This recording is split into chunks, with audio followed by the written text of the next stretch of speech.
to Mr. Sleepy Crime. I know many of you enjoy listening to these stories as you fall asleep, so before you drift off, I'd love for you to leave a comment letting me know where in the world you're tuning in from. And if you're enjoying the story, don't forget to like and subscribe. It really helps the channel grow.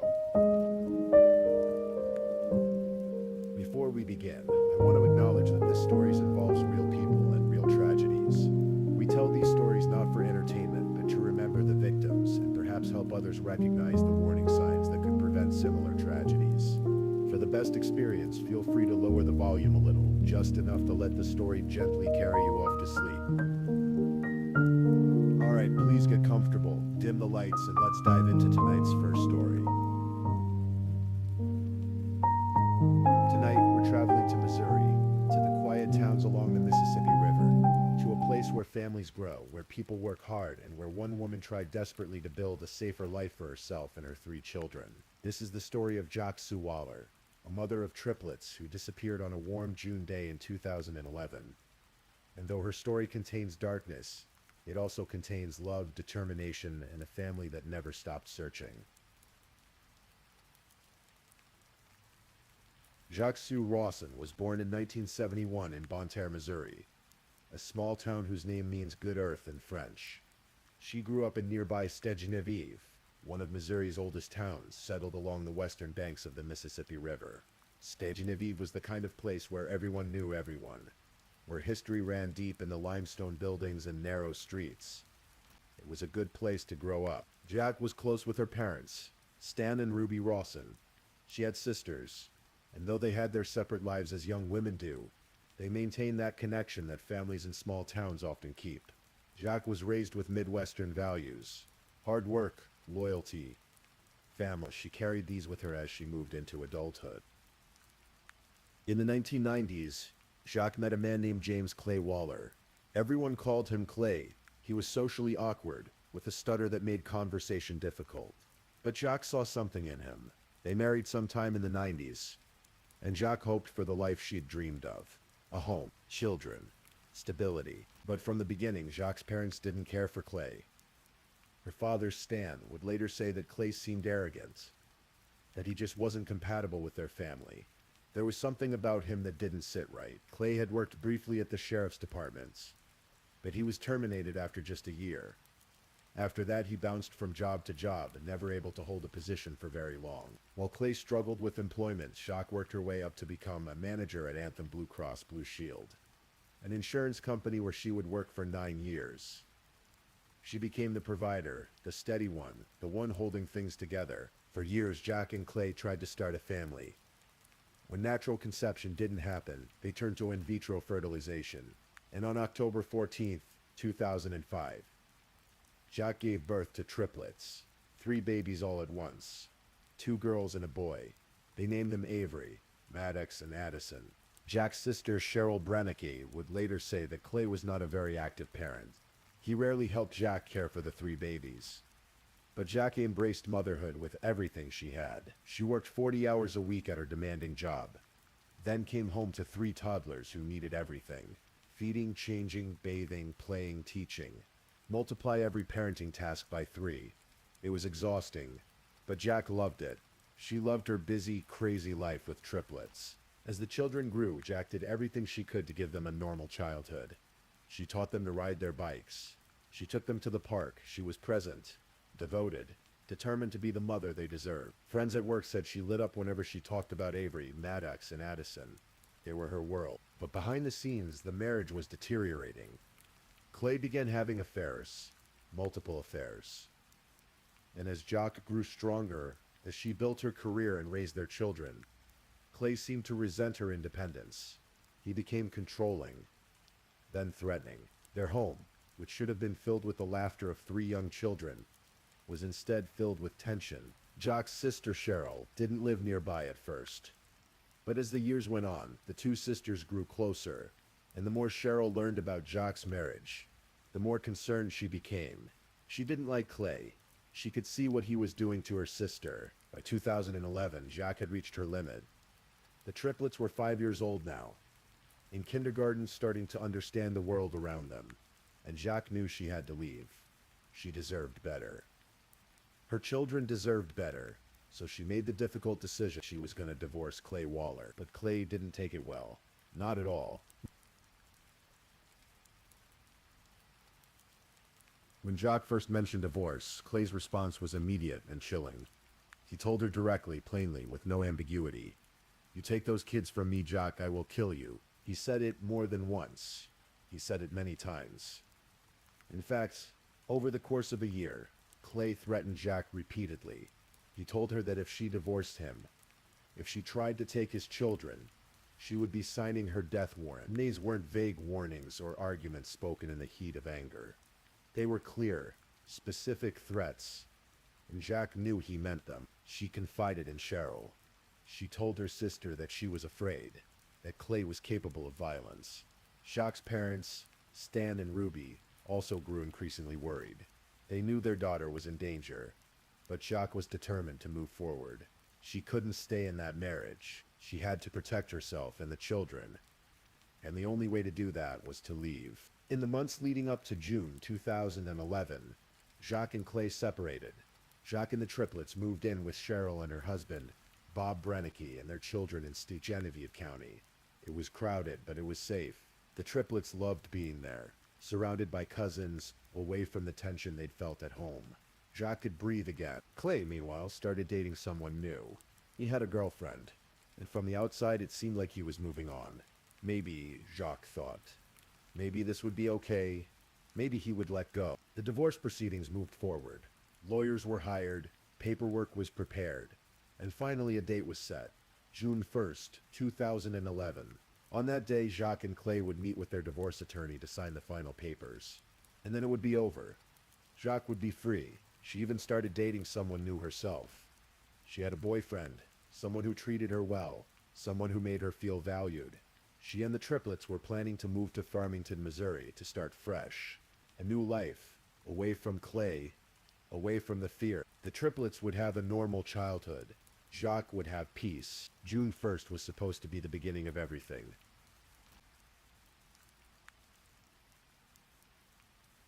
The morning of June 1st started like so many days do. Ordinary, unremarkable. The sky was clear. The air was warm. It was summer in Missouri, and the heat was just beginning to settle in. Jacques met Clay at 11 that morning at a Walgreens parking lot in Jackson, Missouri. They went for lunch together. This wasn't unusual for divorcing couples trying to keep things civil. They had children together. They needed to figure out custody arrangements, co-parenting schedules, so they talked. They spent a few hours doing their own things around town, and then, at 3 in the afternoon, they met at the attorney's office. The meeting was brief. Papers were signed. The divorce was nearly finalized. The legal part was done, and for Jacques there must have been a sense of relief. She'd done it. She was almost free. Before leaving the attorney's office, Jacques called Cheryl. She told her sister that she was going to stop by Clay's house to pick up their son Maddox. Just a quick stop, she said. Then she'd head back to Genevieve. She'd be home soon. Jacques drove to Clay's house on Woodland Drive in Jackson. It was a house they'd once shared, but now it was just his. She parked her blue Honda Pilot in the driveway. She went inside. A few minutes later, she called her boyfriend. The call was brief, routine. She told him she was picking up Maddox. She'd call him later. That was the last time anyone heard from Jacques Sue Waller.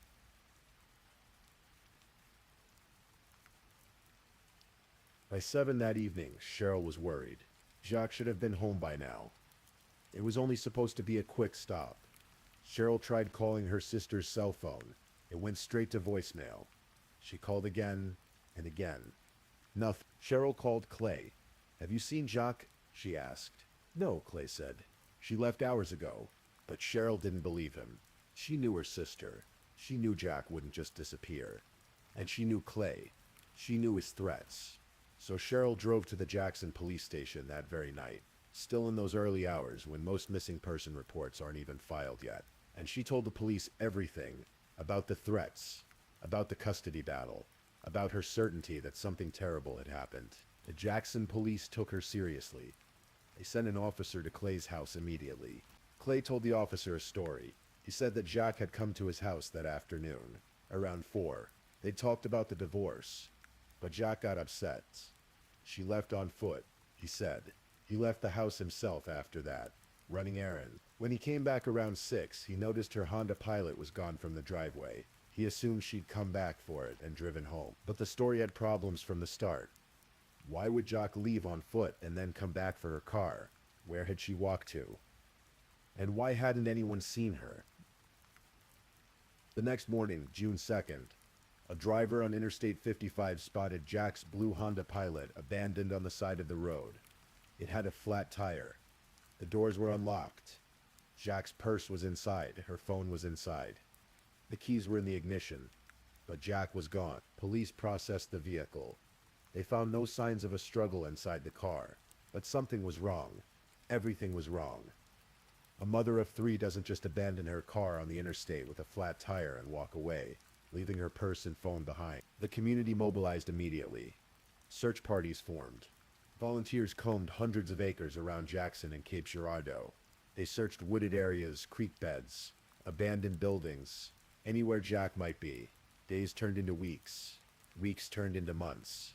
And there was no sign of her. Jack's parents, Stan and Ruby, held vigils. They appeared on Good Morning America, desperate for answers. Stan spoke about his daughter with a broken voice. Ruby couldn't even process what was happening. "Your family is your life," she said, "and a part of mine is missing." The triplets, only 5 years old, didn't understand where their mother had gone. They asked when she was coming home. Cheryl and Bob didn't know what to tell them. How do you explain to 5-year-olds that their mother might never come back? And through all of this, Clay Waller acted strangely. He didn't help with the searches. He didn't plead for Jack's safe return. Instead, he drove by the Rawson family's house and honked his horn. He gave police officers obscene gestures. He taunted them, saying they wouldn't find anything. He told people he knew he was going to prison, but they'd never prove what happened. It was as if he enjoyed it. For investigators, Clay was the only person of interest. But they had a problem. No body, no crime scene, no witnesses. Just a missing woman and a husband with an alibi that was thin but not impossible. Police worked the case relentlessly. The FBI got involved. The Cape Girardeau County Major Case Squad was assembled. They interviewed hundreds of people. They followed up on hundreds of leads. They searched and searched and searched. In July 2011, about a month and a half after Jacques disappeared, police found some of Jacques' business cards scattered along a road 10 miles from where her car had been found. The cards had her name and the Anthem Blue Cross Blue Shield logo on them. It wasn't much, but it was something. Someone had been there with Jacques' belongings. That same month, Clay made a critical mistake. Remember how Cheryl had been given temporary custody of the triplets? The court had decided that given the circumstances, given the fact that Clay was the primary suspect in his wife's disappearance, the children should stay with Cheryl and Bob. Clay was furious about this. He went online and posted a threatening message directed at Cheryl. It said in part that he would kill her eventually, that she was dead. Those 3 words, "You are dead," changed everything. Making threats online crosses state lines, which makes it a federal crime. The FBI arrested Clay Waller in September 2011 on federal charges of threatening Cheryl's life. In October, he pleaded guilty and was sentenced to 5 years in federal prison. While Clay sat in a federal facility in Louisiana, prosecutors in Cape Girardeau County continued building their case. They had no body, but they had enough circumstantial evidence to charge him. In April 2012, nearly a year after Jacques disappeared, Clay Waller was formally charged with first-degree murder. The prosecution had to gamble. They were going forward with a murder trial without a body. It's possible to win such cases, but it's difficult. Juries want to see proof. They want certainty. And without Jacques' remains, there was always going to be reasonable doubt. Clay initially pleaded not guilty. A trial was scheduled for September 2013, but as the date approached, Clay's defense attorneys came to the prosecutors with an offer. Clay was willing to confess. He was willing to tell them what happened to Jacques. He was willing to lead them to her body, but only if they reduced the charge from first-degree murder to second-degree murder. First degree carried a potential life sentence. Second degree would mean 20 years. It was an agonizing decision for the prosecution. and for Jack's family. On one hand, 20 years didn't seem like enough for someone who had planned and carried out the murder of his wife, who had spent 2 years taunting her grieving family. On the other hand, the family wanted to bring Jacques home. They wanted to lay her to rest. They wanted closure, especially for the triplets. Maddox, Avery, and Addison deserved to be able to visit their mother's grave. With the family's blessing, prosecutors made the deal. On May 29, 2013, almost exactly 2 years after Jack disappeared, Clay Waller led investigators to a place called Devil's Island.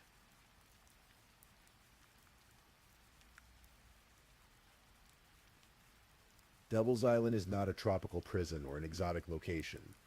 It's a piece of bottomland in Alexander County, Illinois, on the eastern side of the Mississippi River, directly across from Cape Girardeau, Missouri. It's a wildlife management area now, a quiet stretch of forested land and agricultural fields. The island is only accessible by boat. It's remote, isolated, the perfect place to hide a body. Clay told investigators exactly where to look. He'd buried Jacques under a tree on the island. He'd dug the grave 6 feet deep. An FBI agent named Ritter, who had gone to school with Clay from elementary through high school, was the one who actually dug up Jacques' grave. It must have been a surreal moment for him. After 2 years of intensive investigation, after combing through evidence and interviewing witnesses and following dead ends, here he was, digging in the dirt, uncovering the truth. They found her. Jacques Sue Waller's remains were recovered from that shallow grave beneath the tree. After nearly 2 years of searching, after hundreds of volunteers had walked thousands of acres, after her family had lived in agonizing uncertainty, Jacques was finally found. Her remains were identified, and finally her family could bring her home. She was laid to rest at Woodlawn Cemetery in Leadington, Missouri. Her grave is marked. Her children can visit her there, and though it's a small comfort, it's something. She's no longer lost. She's no longer alone on that island.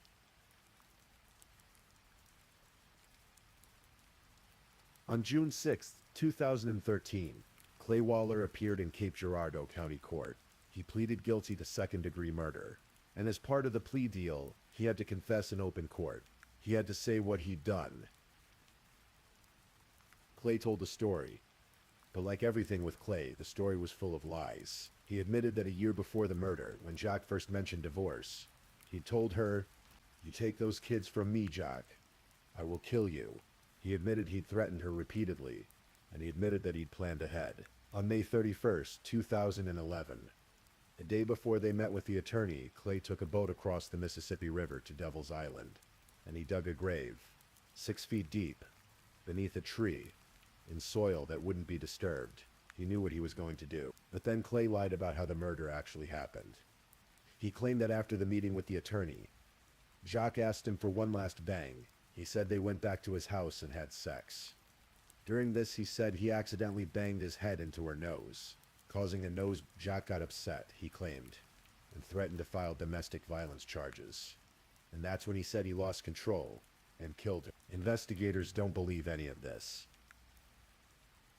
They believe Clay lured Jacques back to his house under the pretense that she needed to pick up Maddox.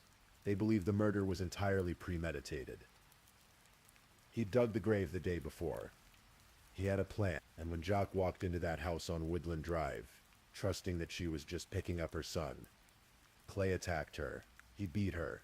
He strangled her. And then, according to his own confession, Clay put Jacques' body in a trash bin in the back of his pickup truck.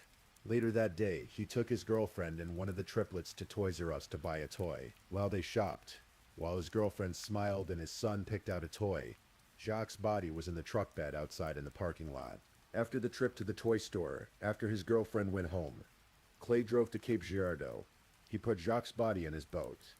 He crossed the river to Devil's Island, and he buried his wife in the grave he dug the day before. Then he drove her Honda Pilot to Interstate 55, let the air out of one tire, abandoned the vehicle, and walked away. For 2 years, he kept his secret. For 2 years, he taunted Jacques' family. He knew where she was the entire time. In court, Clay showed no remorse.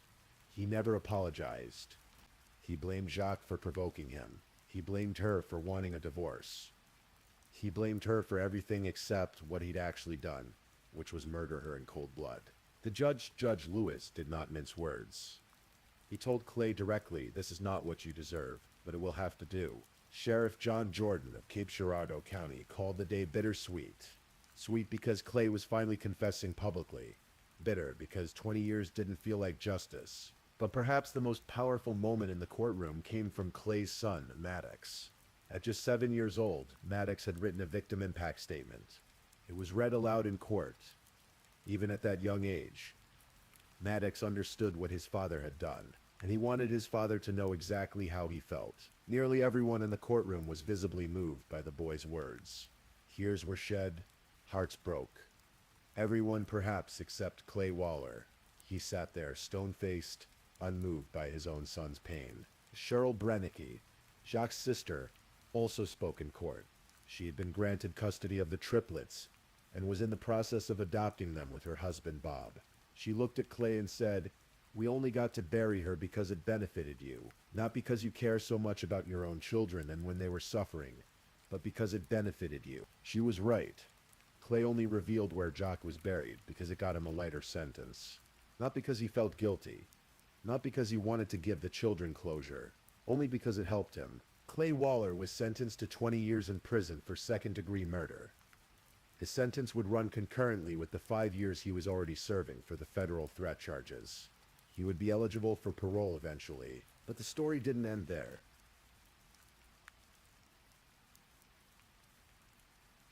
While Clay was in prison, he did something that shocked even those who'd been following the case. He wrote a book about the murder. He titled it, "If You Take My Kids, I'll Kill You," the public confession of Missouri's most notorious wife killer. It was meant to be his tell-all, his version of events, and apparently he thought he could profit from it. Clay approached another inmate named Dean and told him he had a book deal worth several $100,000. He just needed someone to help write the manuscript. He promised Dean he'd donate $10,000 to Dean's foundation and use the book's proceeds to establish a trust fund for the triplets. Dean agreed to help.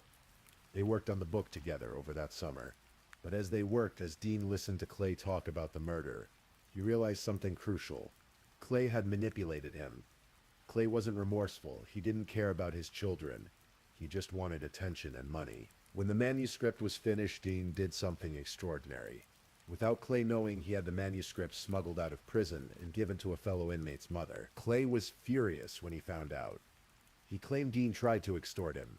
Eventually, both men were transferred to separate prisons. But the manuscript had made it into the hands of law enforcement, and that manuscript became the key to additional charges.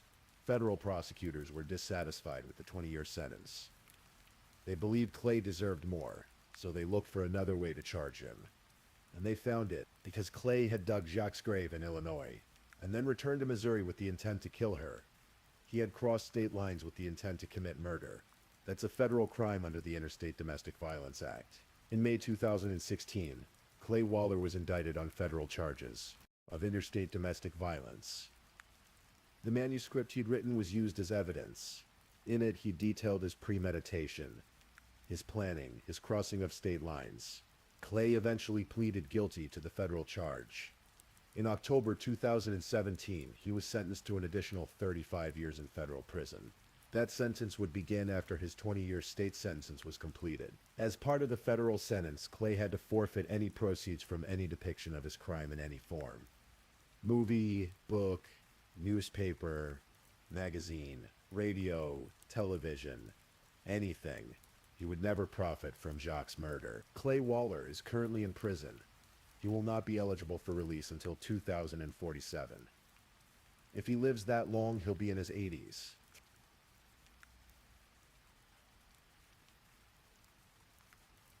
Throughout all of this, through the disappearance and the investigation and the confession and the trials and the sentencing, 3 children were growing up without their mother.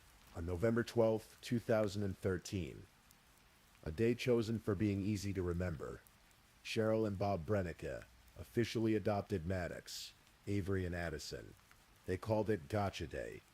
The triplets, who were 8 years old by then, finally had permanent stability. They had a family who loved them, who wanted them, who would raise them with all the care Jacques would have given them herself. Cheryl kept Jacques' memory alive. She talked about Jacques with the children. She showed them pictures. She told them stories about their mother. about how much she loved them, about how hard she worked to give them a good life, about how brave she was. The triplets attended their mother's vigils when they were young. They were photographed at events. These three small children caught in the middle of a tragedy. The community watched them grow up. People recognized them everywhere they went. Even years later, when they got jobs in high school, customers would see them and say something about their mother. In February 2018, when the triplets were 12, they gave their first national television interview on Crime Watch Daily. It was the first time they'd really spoken publicly about what had happened. They talked about their memories of their mother, which were fading now, softened by time. They'd been only 5 when she died, and in May 2024, Maddox, Avery, and Addison graduated from Farmington High School. They were 18 years old. Adults now, all 3 had been active in sports. Addison was a state-bound track athlete, competing in discus. Maddox and his sisters all played tennis. They'd made the best of their childhoods, despite everything. In an interview after graduation, Maddox said something profound. This whole situation made us wise beyond our years, because we had to grow up so fast. He was right. These 3 children had endured something no child should ever have to endure. They'd lost their mother to violence. Their father was the one who'd taken her from them. And yet, they'd survived. They'd thrived. Addison spoke about her mother with love and pride. My mom was resilient, she said. And of course, this is not the way she had it planned. But I feel like she would be proud of the way we have kept on going, and that we are making her proud every day. Cheryl, their adoptive mother, imagined Jacques at all these milestones. At their dances. At prom, at graduation. I picture her at all these different stages, Cheryl said. It's easy to imagine how happy and joyful she would be. The triplets have helped other classmates who've lost parents. They've offered quiet support to those who suddenly find themselves in that club. No one wants to join. Avery said it plainly. It's not like they reached out to us, but it's like we know how you feel, so they don't have to be like we are, the only one in the world with this. And Maddox spoke about faith. About trusting in something bigger than themselves. Things happen for a reason, he said. And we may not always understand the reasoning behind it, but it's all God's plans and all in God's hands. No matter what happens, you trust in Jesus. He has your back. Even when things get hard, he loves you and cares for you. 3 children who should have grown up with their mother. 3 children who instead grew up knowing their father murdered her. And yet they found a way forward. They found love with Cheryl and Bob. They found purpose. They found resilience. Jacques would be proud of them. In April 2024, Jacques' father, Stan Rawson, passed away at the age of 81. He'd spent the last 13 years of his life, grieving his daughter, fighting for justice, and loving his grandchildren. He never stopped speaking about Jacques. He never let people forget her name. Stan was outspoken, determined, and heartbroken until the very end. He's at rest now, and one hopes he's with Jacques again, wherever that may be. This case became one of Missouri's most notorious murder cases. It was covered in multiple true crime documentaries and news specials. People across the country followed the story of the mother of triplets who disappeared, the husband who taunted police, the family that never gave up, and the children left behind. But beyond the headlines, beyond the documentaries, beyond the courtroom drama, this is really a story about a woman who tried to leave an abusive marriage. Jacques knew Clay was dangerous. She knew he'd threatened to kill her, and still she had to try. She had to get herself and her children to safety. She did everything right. She confided in her family. She worked with attorneys. She had a plan, and Clay killed her anyway. Domestic violence is not a private matter. It's not something to be ignored or minimized. When someone says, he threatened to kill me, believe them. When someone says, I'm afraid, help them. Jacques' family did everything they could, and it still wasn't enough to save her. But their vigilance, their quick action, their refusal to let Clay get away with it, that's what eventually brought him to justice. If you or someone you know is experiencing domestic violence, please reach out for help. The National Domestic Violence Hotline is available 24 hours a day, 7 days a week at 1-800-799-7233. Or text BEGIN to 88788. Help is available. You are not alone. If this is your first time listening to one of our true crime stories, welcome to Mr. Sleepy Crime, where we explore these cases in a calm and respectful way. I also want to take a moment to appreciate my amazing subscribers who've been rocking with me. Thank you so much for your continued support. If you're still awake and listening, don't forget to drop a comment. Let me know where you're tuning in from and the current time in your corner of the world. Or just say something to let me know you're still here. And if you haven't already, be sure to like this video and subscribe so you don't miss our next true crime stories for sleep. Now let's move on to our second story.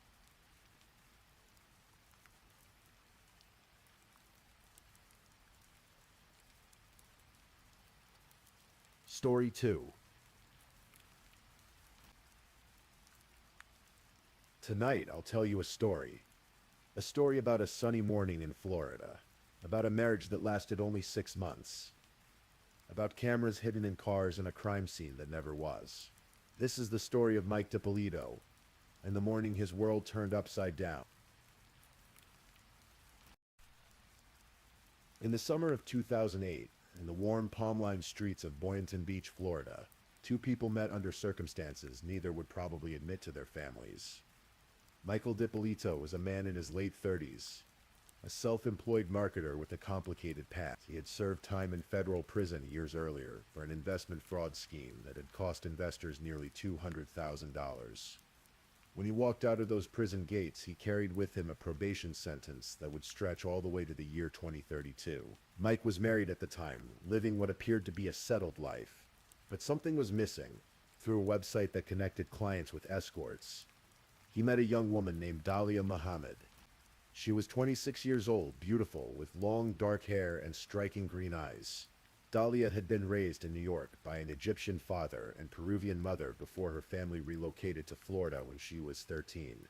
After graduating from high school in the year 2000, she had tried her hand at real estate but found more lucrative work as an escort. The connection between Mike and Dalia was immediate and electric. What began as a business arrangement transformed into something else entirely. Mike fell deeply, completely in love. Dalia was unlike anyone he had ever known. And for Mike, who had made his share of mistakes in life, she represented a fresh start, a second chance at happiness. Within months, Mike made a decision that would change everything. He filed for divorce from his first wife, Maria. The divorce was finalized on February 3rd, 2009. 5 days later, on February 8th, Mike and Dalia were married. 5 days. From divorce to new marriage in less than a week. It was a whirlwind romance. The kind you see in movies, where love conquers all obstacles and rushes forward without looking back. The newlyweds settled into Mike's townhouse, valued at approximately $250,000 in Boynton Beach.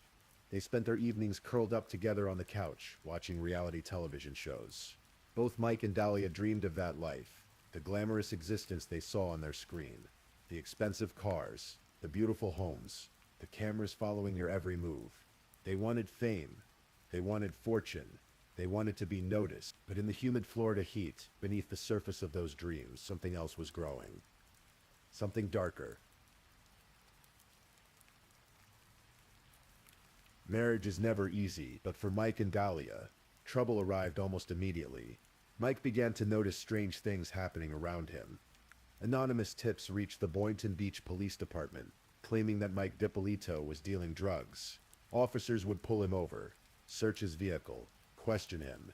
Mike, already on probation for his previous conviction, was terrified. One violation, one wrong move, could send him back to prison for years. He couldn't understand it. He wasn't dealing drugs. He had learned his lesson from his past mistakes. But the tips kept coming. The police kept showing up.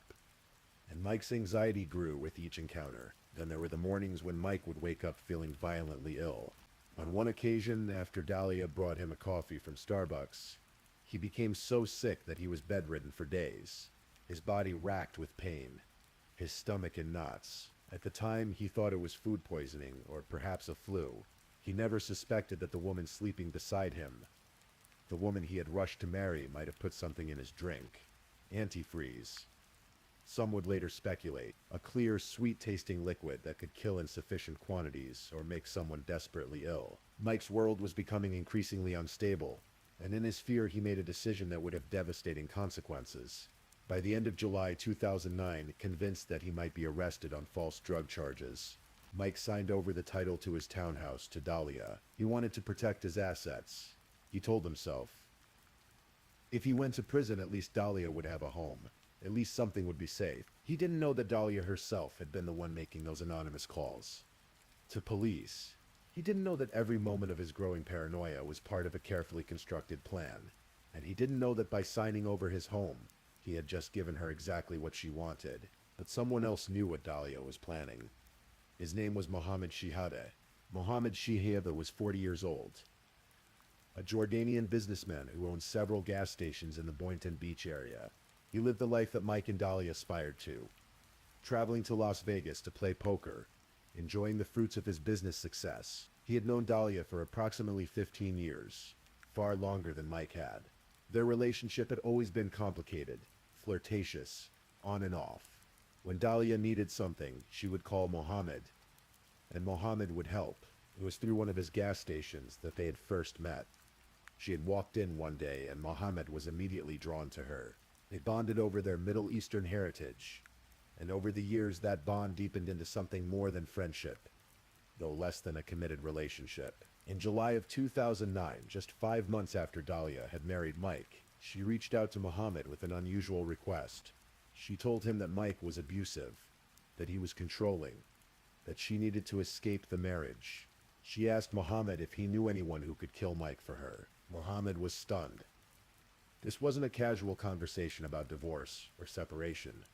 Dahlia was talking about murder. She was serious, her voice calm and determined as she explained what she wanted. She offered Mohammed money, $1,200, to help her find a hitman, to buy a gun, to make arrangements. Mohammed faced a terrible choice.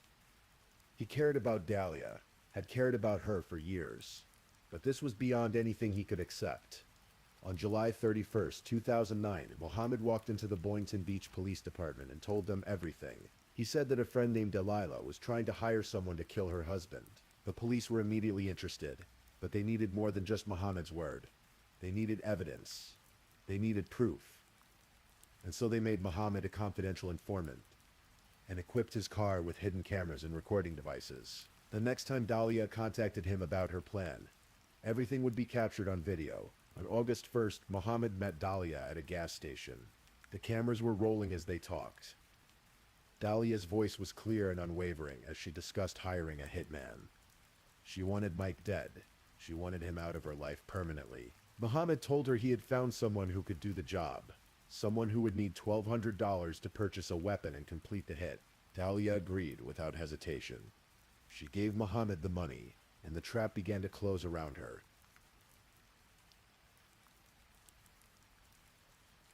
The Boynton Beach Police Department now had Dahlia on camera, discussing murder, handing over money for a weapon, clearly demonstrating intent. But they wanted to go further. They wanted to catch her in the act, to create a case so airtight that there could be no doubt, no escape. They contacted an undercover detective named Woody Jane and asked him to pose as a hitman. On August 3rd, 2009, Dahlia met with Detective Jane at a CVS parking lot. She didn't know cameras were recording everything. She didn't know that the man sitting across from her was a police officer. In that parking lot, over the course of 23 minutes, Dahlia sealed her fate. The video shows her discussing the murder in chilling detail. She wanted Mike killed while she was at the gym, she explained. That way she would have an alibi. The hitman should make it look like a burglary gone wrong. Break into the house, shoot Mike. Make it appear random. Detective Jean, staying in character, asked her specific questions. Was she certain about this? Did she understand what she was asking him to do? He told her he would shoot Mike twice in the head. He told her that once they proceeded, there would be no turning back, no opportunity to change her mind. Dahlia nodded along, her face calm. She told him she was 5,000% sure she wanted Mike dead.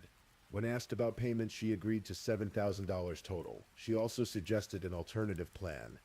The hitman could follow Mike to a bank, wait for him to withdraw $10,000, kill him, and take the money as payment.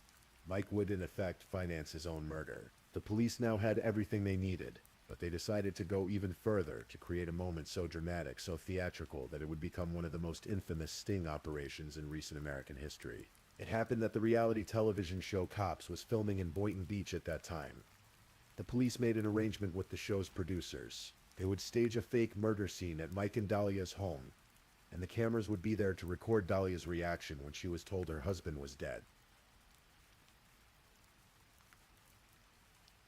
August 5th, 2009, began like any other day for Dahlia DiPolito. She woke early, around 5:45 in the morning, and prepared to go to the gym.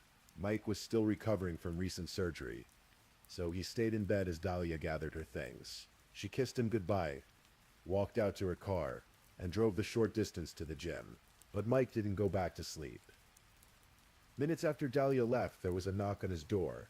When he opened it, he found Boynton Beach police officers standing on his doorstep. They told him to come with them immediately. They told him about his wife's plan to have him murdered. They told him that this morning, while Dahlia was at the gym, the supposed hitman was scheduled to kill him in his own home. Mike's world collapsed in that moment. The woman he loved, the woman he had divorced his first wife to marry, the woman he had signed over his house to protect, wanted him dead. As the reality sank in, police officers explained what would happen next. They needed to stage his murder. They needed Dahlia to believe the plan had succeeded. And they needed to capture her reaction. Police quickly transformed the townhouse into a crime scene. They put up yellow tape, spread fingerprint dust, brought in police vehicles with flashing lights. They made it look as authentic as possible, and then they removed Mike from the property, taking him somewhere safe where he could watch events unfold from a distance. Meanwhile, at the gym, Dahlia received a phone call. It was Sergeant Frank Ranzi from the Boynton Beach Police Department. His voice was urgent, official. He told her she needed to come home immediately. Something terrible had happened. Dahlia drove home, her heart likely racing, though whether from excitement or fear, no one could say. When she arrived at her street, she found it blocked with police cars, crime scene tape stretching across her front yard, officers moving purposefully around her home. She parked and walked toward the scene. Sergeant Ranzi approached her. The cops' cameras were rolling, hidden from Dahlia's view, but capturing everything. Ranzi asked her to confirm her name, to verify that this was her residence. Then he told her what she had been waiting to hear. Mike was dead. Someone had broken into the house and shot him. Dahlia's reaction was immediate and dramatic. She screamed. She collapsed into Ranzi's arms, her body shaking, her voice crying no over and over again. She asked to go inside, to see Mike, but the officers told her no. The crime scene needed to be preserved. If she wanted to help, if she wanted them to catch whoever did this, she needed to come to the station and tell them everything she knew about Mike's life, his connections, anyone who might have wanted him dead. Through her tears, Dahlia agreed. She got into the police car and was driven to the Boynton Beach Police Department. The cameras followed her every move. Later, investigators would note something interesting about Dahlia's emotional display. The shaking, the screaming, collapse into the sergeant's arms. But no actual tears. Not a single one. At the police station, Dahlia was placed in a small interrogation room. She sat at a table, her face in her hands, waiting. She still believed Mike was dead. She still thought her plan had worked. In her mind, she was a grieving widow, shocked by the sudden violence that had torn her life apart. Then Detective Sheridan entered the room. Behind him, in handcuffs, was the hitman she had met in the CVS parking lot. Tobias stared at him. She swore she had never seen him before. Sheridan's voice was calm, but firm. You're going to jail today for solicitation of murder. You're under arrest. That's an undercover police officer. We filmed everything that you did. The color drained from Dahlia's face. She leaned forward, shock finally registering as genuine. I didn't do anything, she repeated, over and over as tears began to form in her eyes. Real tears this time. Your husband is well and alive, Sheridan told her. The door opened again, and there was Mike, standing in the doorway, very much alive, very much aware of what his wife had tried to do. Oh my God, Dahlia said, her voice breaking. Come here, please. Come here.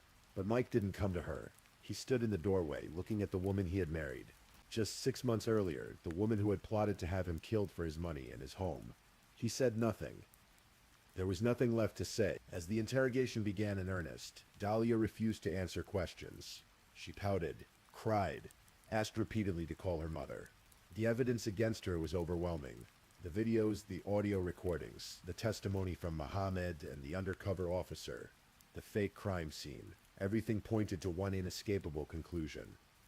Dalia Dipolito had tried to have her husband murdered. She was formally charged with solicitation to commit first-degree murder, a crime that carried a potential sentence of up to 30 years in prison. She was released the next day on $25,000 bail, fitted with an electronic ankle bracelet, and placed under house arrest at her mother's home.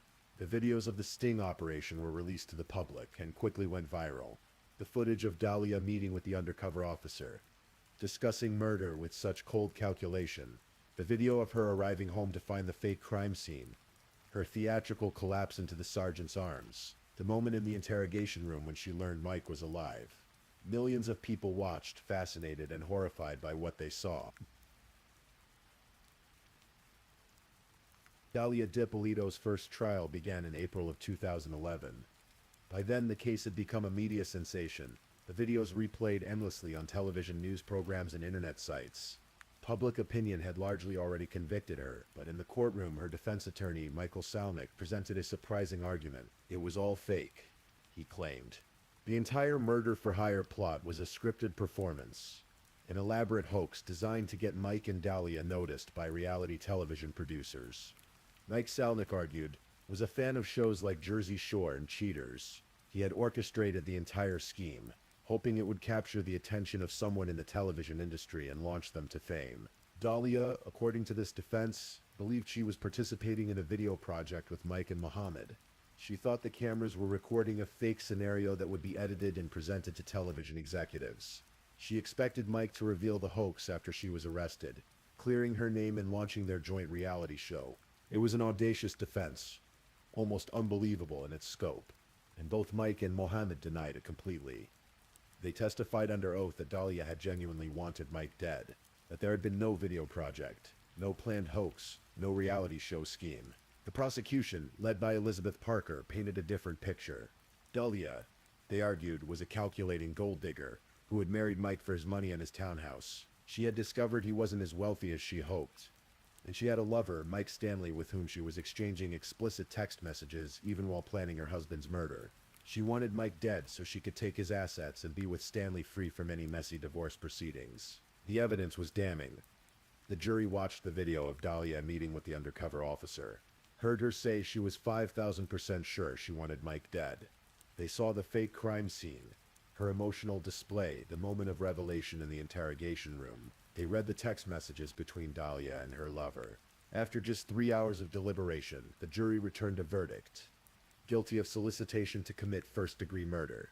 The judge presiding over the sentencing called Dalia's plot pure evil. He sentenced her to 20 years in state prison. Mike, sitting in the courtroom, felt a mixture of relief and sadness. It makes you realize how serious what was really going on was, he told reporters later. It's just something you can't imagine anybody could really do. Dalia was taken away to begin her sentence. For most people, that would have been the end of the story. But Dalia's legal team wasn't finished fighting. In 2013, Dalia's attorneys filed an appeal, arguing that the jury in her first trial had been improperly selected. They claimed that during jury selection, potential jurors had been questioned as a group rather than individually about their knowledge of the case. Given the extensive media coverage, this group questioning might have tainted the jury pool, allowing people who had already formed opinions about Dalia's guilt to serve on the jury. The Florida Appeals Court agreed. In a stunning reversal, they overturned Dalia's conviction and ordered a new trial. After serving several years in prison, Dalia was released on house arrest at her mother's home to await her second trial. She was fitted with an ankle bracelet and required to remain at home, except for approved activities. During this time, Dalia gave her first interview, speaking to ABC News' 2020 program. There were strict conditions on what questions could be asked, but Dalia maintained her innocence. She insisted that the murder-for-hire plot had been a hoax, that she had been acting, that she expected Mike to reveal the truth before things went too far. Her second trial began in December of 2016.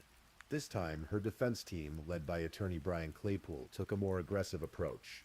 They didn't just claim it was a hoax. They attacked the Boynton Beach Police Department itself, arguing that officers had been more interested in creating dramatic television content for cops than conducting a proper investigation. They suggested that police had manipulated evidence, destroyed records, and pressured Mohammed into becoming an informant. They pointed out that Mohammed had a troubled history of his own.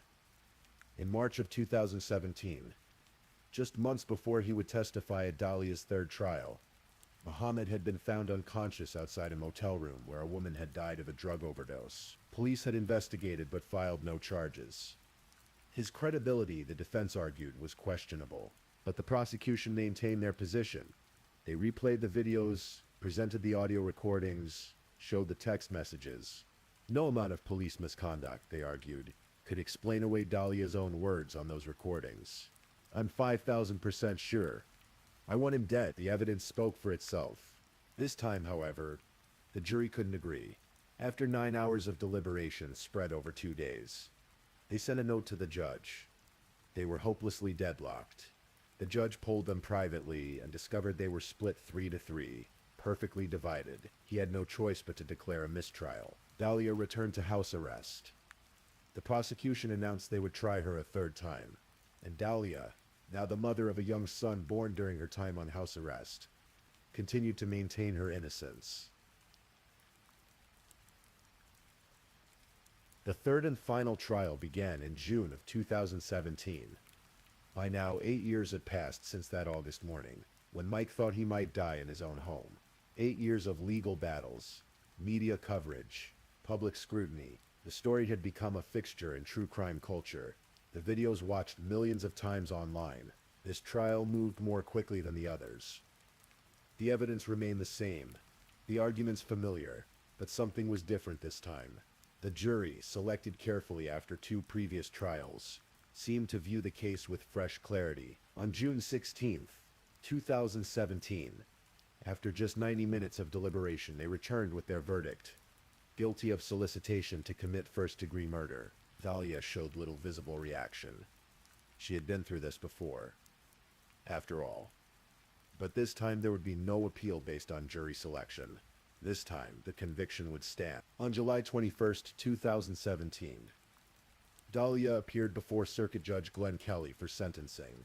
Mike was there testifying about the impact of Dalia's plot on his life.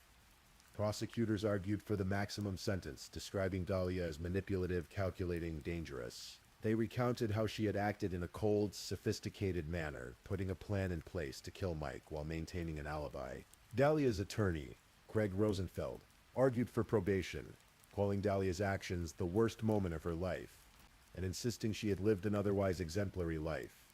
He asked the judge to show mercy, to consider that Dalia had a young son who needed his mother. But Judge Kelly's decision was firm. He noted that Dalia had acted in a cold and calculated manner, that she had been manipulating multiple people in her effort to have Mike killed, that she had shown no genuine remorse. He sentenced her to 16 years in state prison. Dalia was taken from the courtroom and transported to Lowell Correctional Facility in Ocala, Florida. Her projected release date was set for February 21st, 2031, though with good behavior and other factors, that date could potentially change. Her defense team immediately began planning appeals, but the Florida Supreme Court rejected her case in 2019. In February of 2020, the United States Supreme Court declined to hear her appeal. The legal battle, it seemed, was finally over. Mohammed Shahed, the man who had first alerted police to Dalia's plots, struggled after the trials ended. His testimony had been crucial in securing Dalia's conviction, but it had come at a personal cost. He had lost a longtime friend. He had been thrust into the public eye. His own demons, including drug abuse, continued to haunt him. On October 24th, 2021, Mohammed was found dead in his apartment in Sebring, Florida, about 80 miles south of Orlando. His brother discovered him after family members couldn't reach him for 2 days. Police found no signs of foul play, and the exact cause of death was not made public. He was 40 years old. Mike DiPolito, meanwhile, tried to rebuild his life.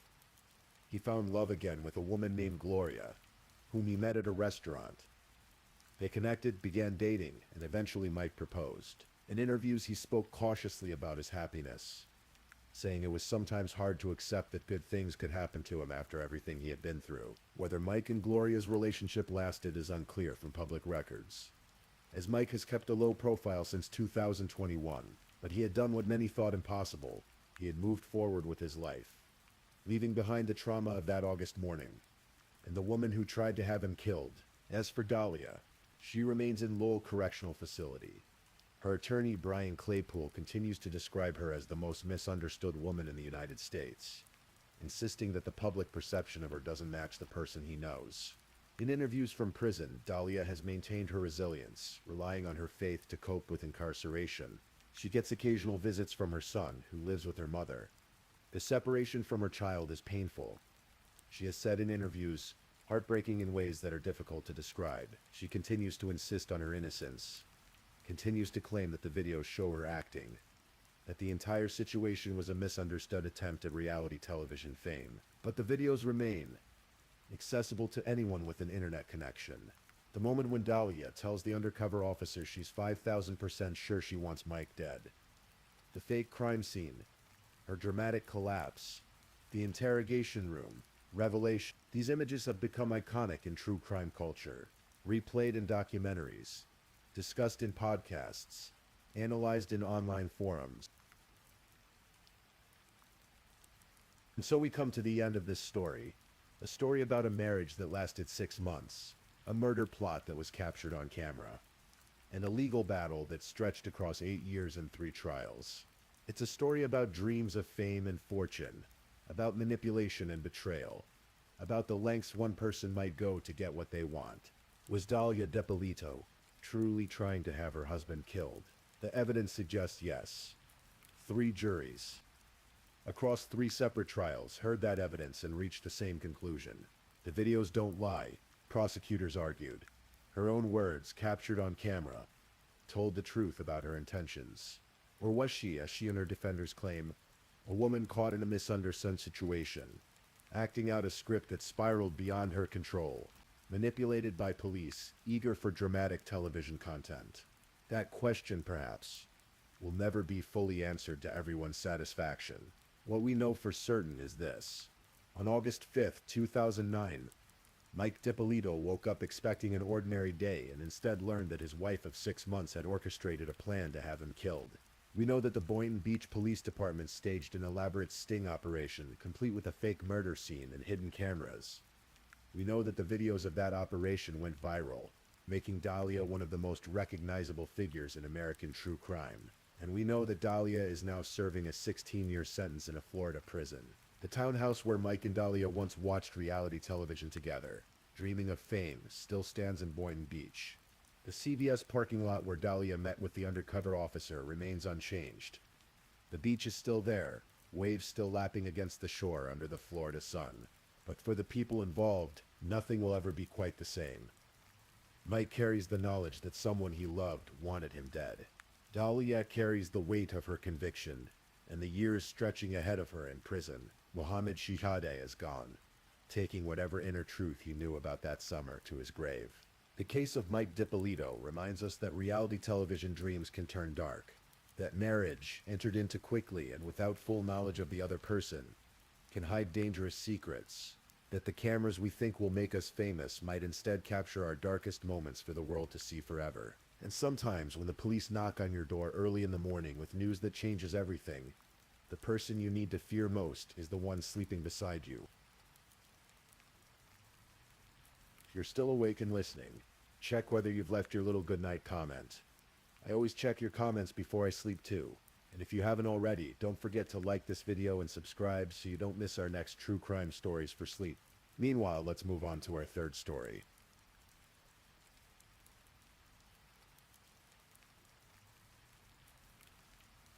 Story 3.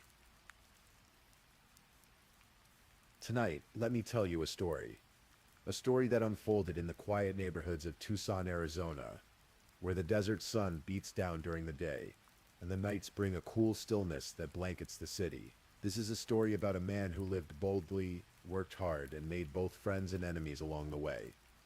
It's about the moment when someone's jealousy and rage turned deadly, and how the careful work of investigators slowly unraveled the truth. Let me take you back to the summer of 2016, when a morning that should have been ordinary became the beginning of something tragic.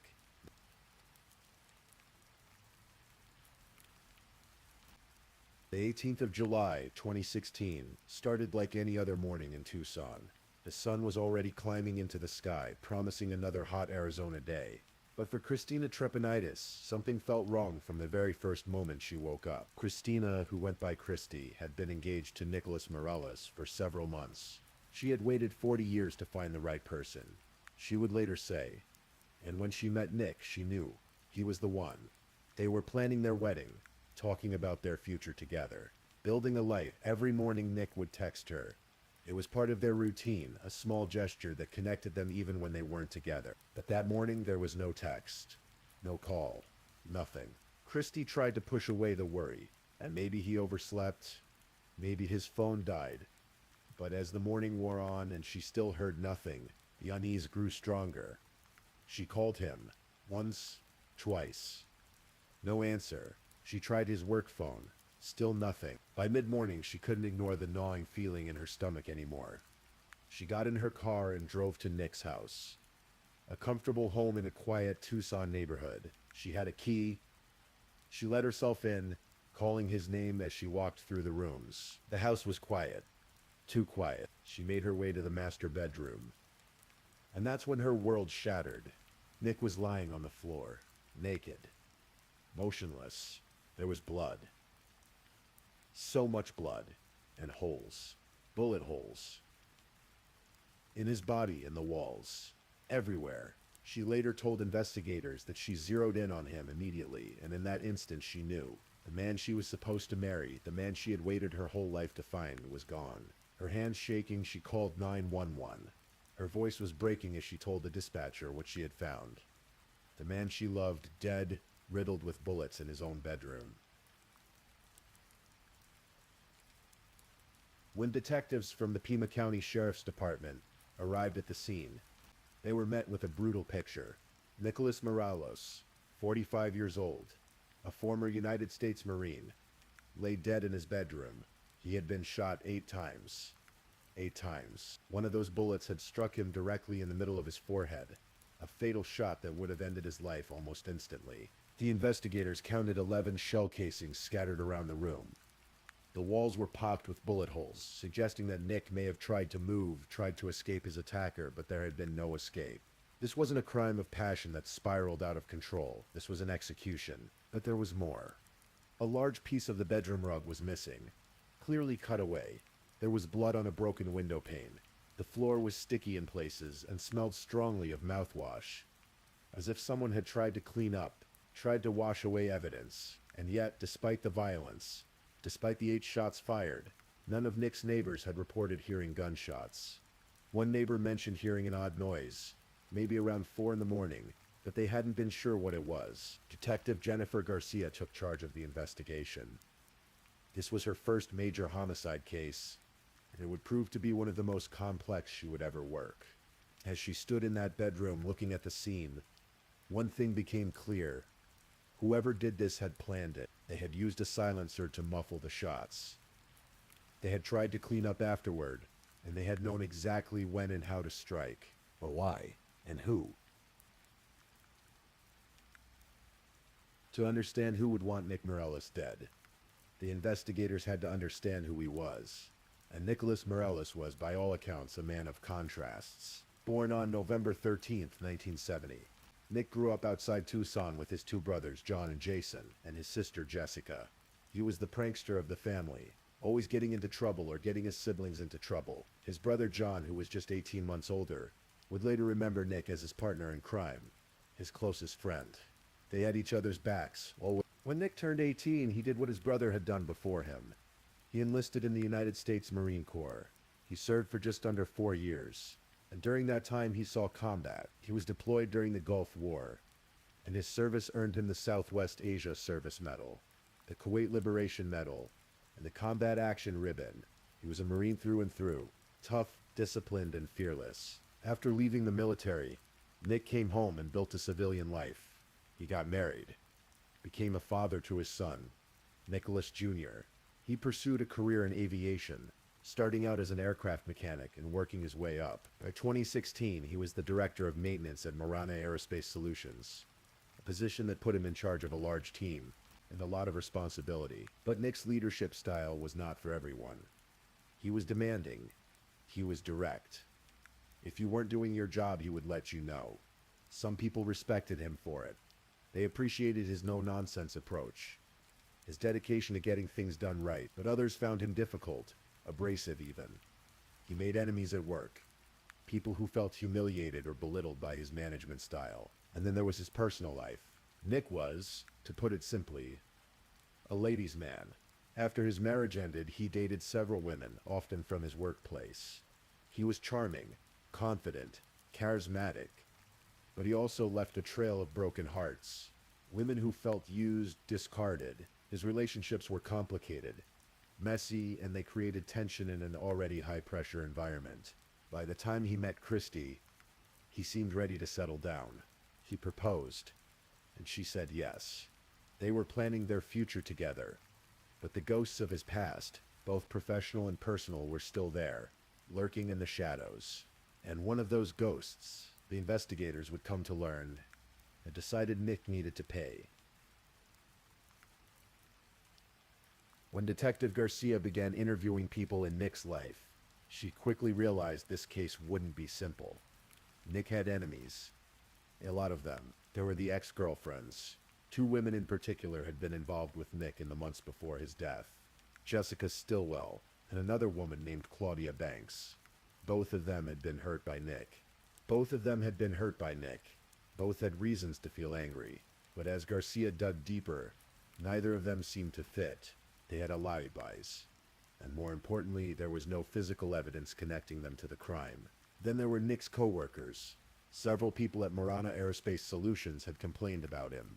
He was tough on his employees, and some of them had filed grievances. One person stood out almost immediately. James Lappin. James was a safety inspector at Marana Aerospace. He was 35 years old, married, and by all appearances living a normal life. But his relationship with Nick had been tense for a long time. James had filed a formal complaint against Nick just 11 days before the murder. He said Nick had reprimanded him for parking in a restricted area and for using a personal tablet during work hours. James felt Nick was out to get him, that Nick was making his life miserable. But there was something else, something even more personal. James was having an affair with Jessica Stillwell, Nick's ex-girlfriend. Jessica and Nick had dated briefly, but it ended badly. Nick had cheated on her and she had moved out. Now she was with James, and James knew that Jessica had once been with Nick. That connection, that tangled web of relationships, caught Detective Garcia's attention. 3 days after the murder, detectives went to Marana Aerospace to interview employees. When they spoke to James Lappin, they noticed something immediately. He had a bandage on his left arm. When they asked him about it, he said he had fallen through an airplane hatch at work. Coworkers confirmed the story. It seemed plausible, but then James said something odd. Without being asked, he volunteered that he was an excellent marksman.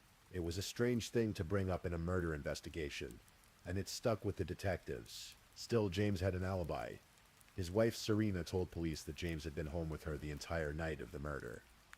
Asleep in bed beside her, with no concrete evidence and a solid alibi, the investigation stalled. Days turned into weeks, and Garcia and her team felt the weight of the case pressing down on them. They had suspects, but no proof. They had theories, but no answers. And then Nick's brother John did something that changed everything. John Morelos couldn't sit still while his brother's killer walked free. He started asking questions, talking to people, doing his own investigation. And one day someone told him something that made his blood run cold. James Lappin had been seen at a shop, trying to buy a tool to repair a gun silencer. John immediately called Detective Garcia and told her what he had learned. Garcia knew this was the break they needed. She obtained a search warrant for James Lappin's home. When investigators arrived at James's house, they found a treasure trove of evidence. There were 18 boxes of .45 caliber bullets, the same type of ammunition used to kill Nick. There were 2 spent shell casings that matched the ones found at the crime scene. There was an empty box for a silencer, and perhaps most damning of all, there was a pair of work pants with blood on them. hidden on top of a cupboard. They also searched James's van. Inside, they found carpet fibers that matched the missing piece of rug from Nick's bedroom. The physical evidence was overwhelming. But there was still one problem: Serena's alibi. She had sworn her husband was home that night, but as the investigation continued, cracks began to appear in that story. Serena Lapin was a sergeant first class in the army, a strong woman, an alpha female. As she described herself, she had met James at a dance class, and despite her initial reluctance, he had pursued her relentlessly until she agreed to go out with him. They got married and had 2 children together. But their marriage was not what it appeared to be. From the outside, James was controlling, he was abusive. Serena was afraid of him. When detectives came back to interview her again, this time with the evidence they had found in James's home, Serena broke. She couldn't keep lying. Not anymore. She admitted that she had lied about James being home that night. He had left the house in the middle of the night, sometime around 3 or 3:30 in the morning. When he came back just before dawn, his arms were covered in blood. He told her he had cut himself on glass. He made her promise not to tell anyone, but she knew. Deep down, she knew what he had done. With Serena's testimony and the mountain of physical evidence, the case against James Lapin became airtight. The DNA from the blood found at Nick's crime scene matched James's DNA. The carpet fibers matched. The shell casings matched. Everything pointed to one man, James Lapin. As the trial approached, prosecutors began to piece together the full picture of what had happened and why. James Lapin had been jealous of Nick Morellis for a long time. Nick was everything James wasn't.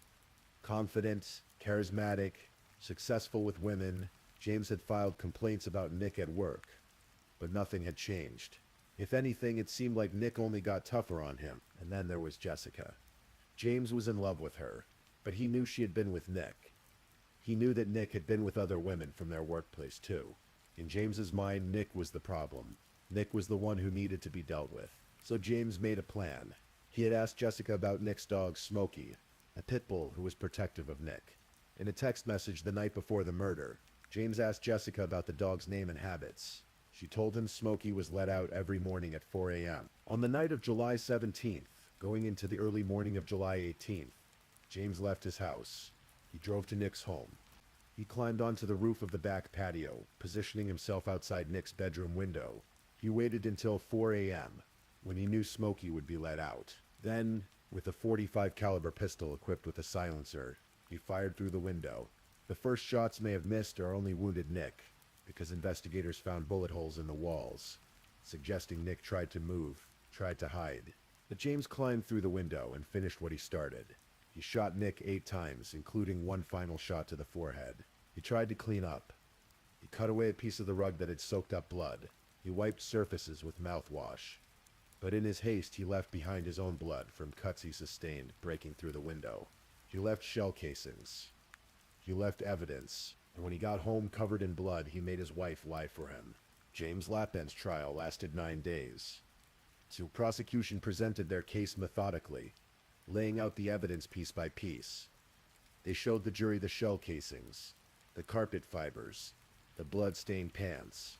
They presented DNA evidence that conclusively matched James to the crime scene. They brought Serena to the stand, and she told the truth about what her husband had done. The defense argued that the DNA evidence was circumstantial, that it didn't prove James had been there the night of the murder. They tried to create reasonable doubt, but the jury wasn't convinced. On October 2nd, 2018, James Lapin was found guilty of first-degree murder and first-degree burglary. A month later, on November 2nd, he was sentenced to life in prison without the possibility of parole, plus an additional 10.5 years for the burglary charge. For Christy, for Nick's family, the verdict brought some measure of peace. It wouldn't bring Nick back. It wouldn't undo the horror of that morning when Christy found the man she loved dead on the floor. But it meant that justice had been served. The person responsible was behind bars, where he would remain for the rest of his life. Detective Jennifer Garcia, who had worked tirelessly on her first major homicide case, could finally close the file. She had done what she set out to do. She had found the truth.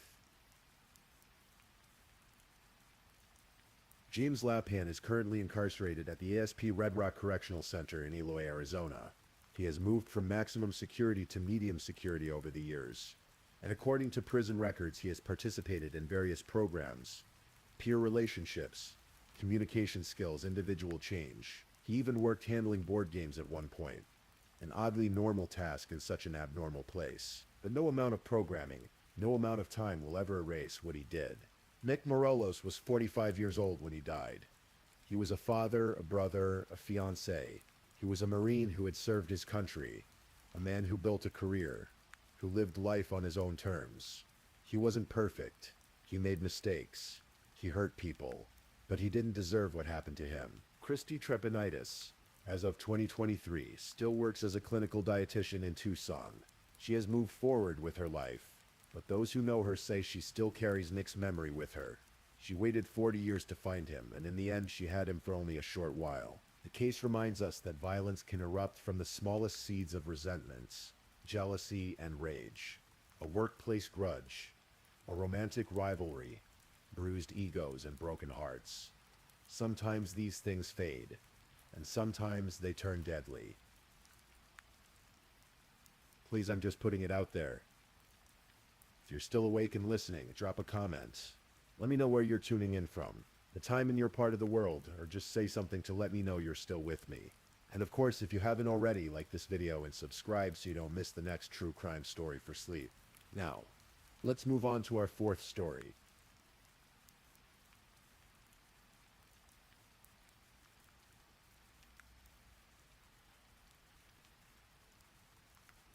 Story 4. Tonight, let me tell you a story. A story that begins not with darkness, but with light. With a woman whose life was defined by kindness, by dedication, by the simple act of showing up for the people who needed her most. This is the story of Kay Baker, a third-grade teacher from Florida, whose life ended far too soon on a quiet street in Lithia. But before we reach that tragic night, we must first understand who Kay was, the life she built, and the shadows that eventually found her. Take a breath, relax, and listen.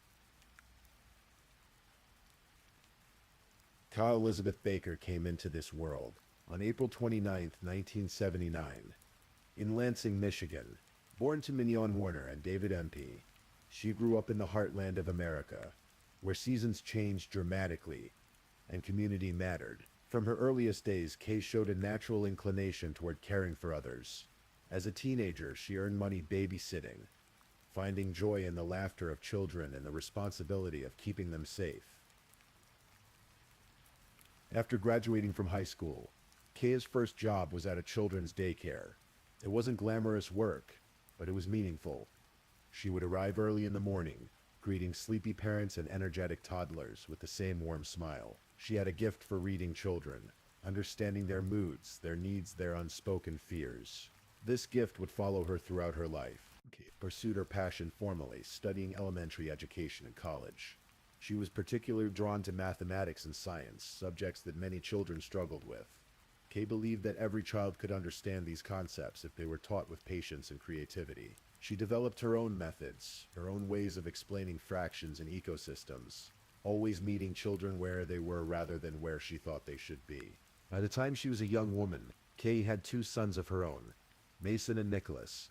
She raised them with the same warmth and dedication she showed her students. She attended their soccer games, cheering from the sidelines.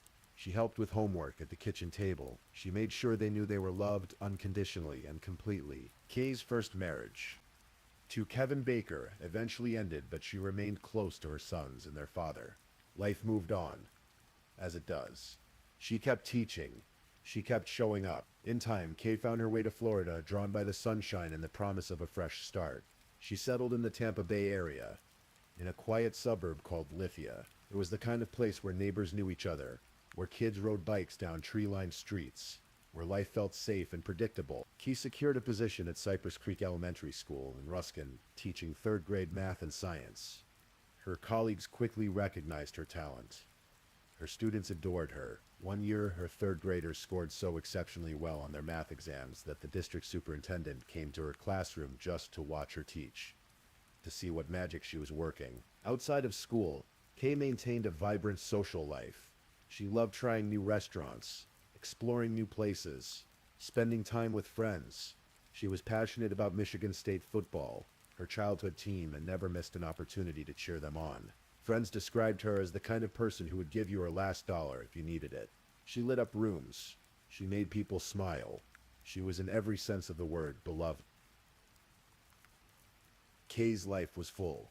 Messy sometimes, as all lives are, but fundamentally good. She had her sons, her students, her friends, her community. She had purpose, and then she met Matthew Terry. Matthew Robertson Terry was born and raised in Michigan, not far from where Kay had grown up. He had two brothers. As a child, he enjoyed the outdoors, fishing, exploring the woods, spending time near the water. His family described him as shy but curious. Never a troublemaker. On the surface, Matthew seemed like an ordinary man. He held down jobs. He formed relationships. He could be charming when he wanted to be, but beneath that surface, something darker lurked. Something that revealed itself slowly, insidiously when alcohol flowed and jealousy took hold. In 2015, Matthew met Michelle Rogers through a dating app. They hit it off. Within months, they were living together in Lansing, Michigan. Michelle had a young son from a previous relationship, and Matthew seemed to accept the ready-made family.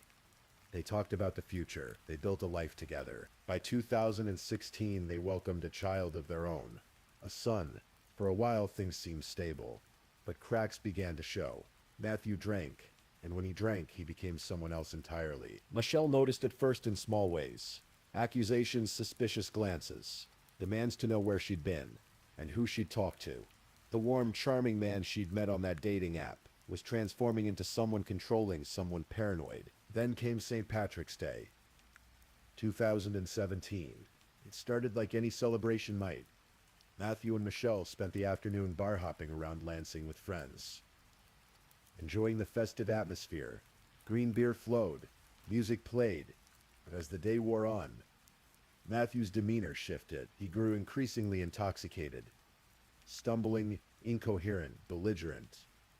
Michelle, growing uncomfortable and concerned, decided too early. She returned to their home alone, hoping Matthew would sleep it off wherever he was. But hours later, she heard the front door open.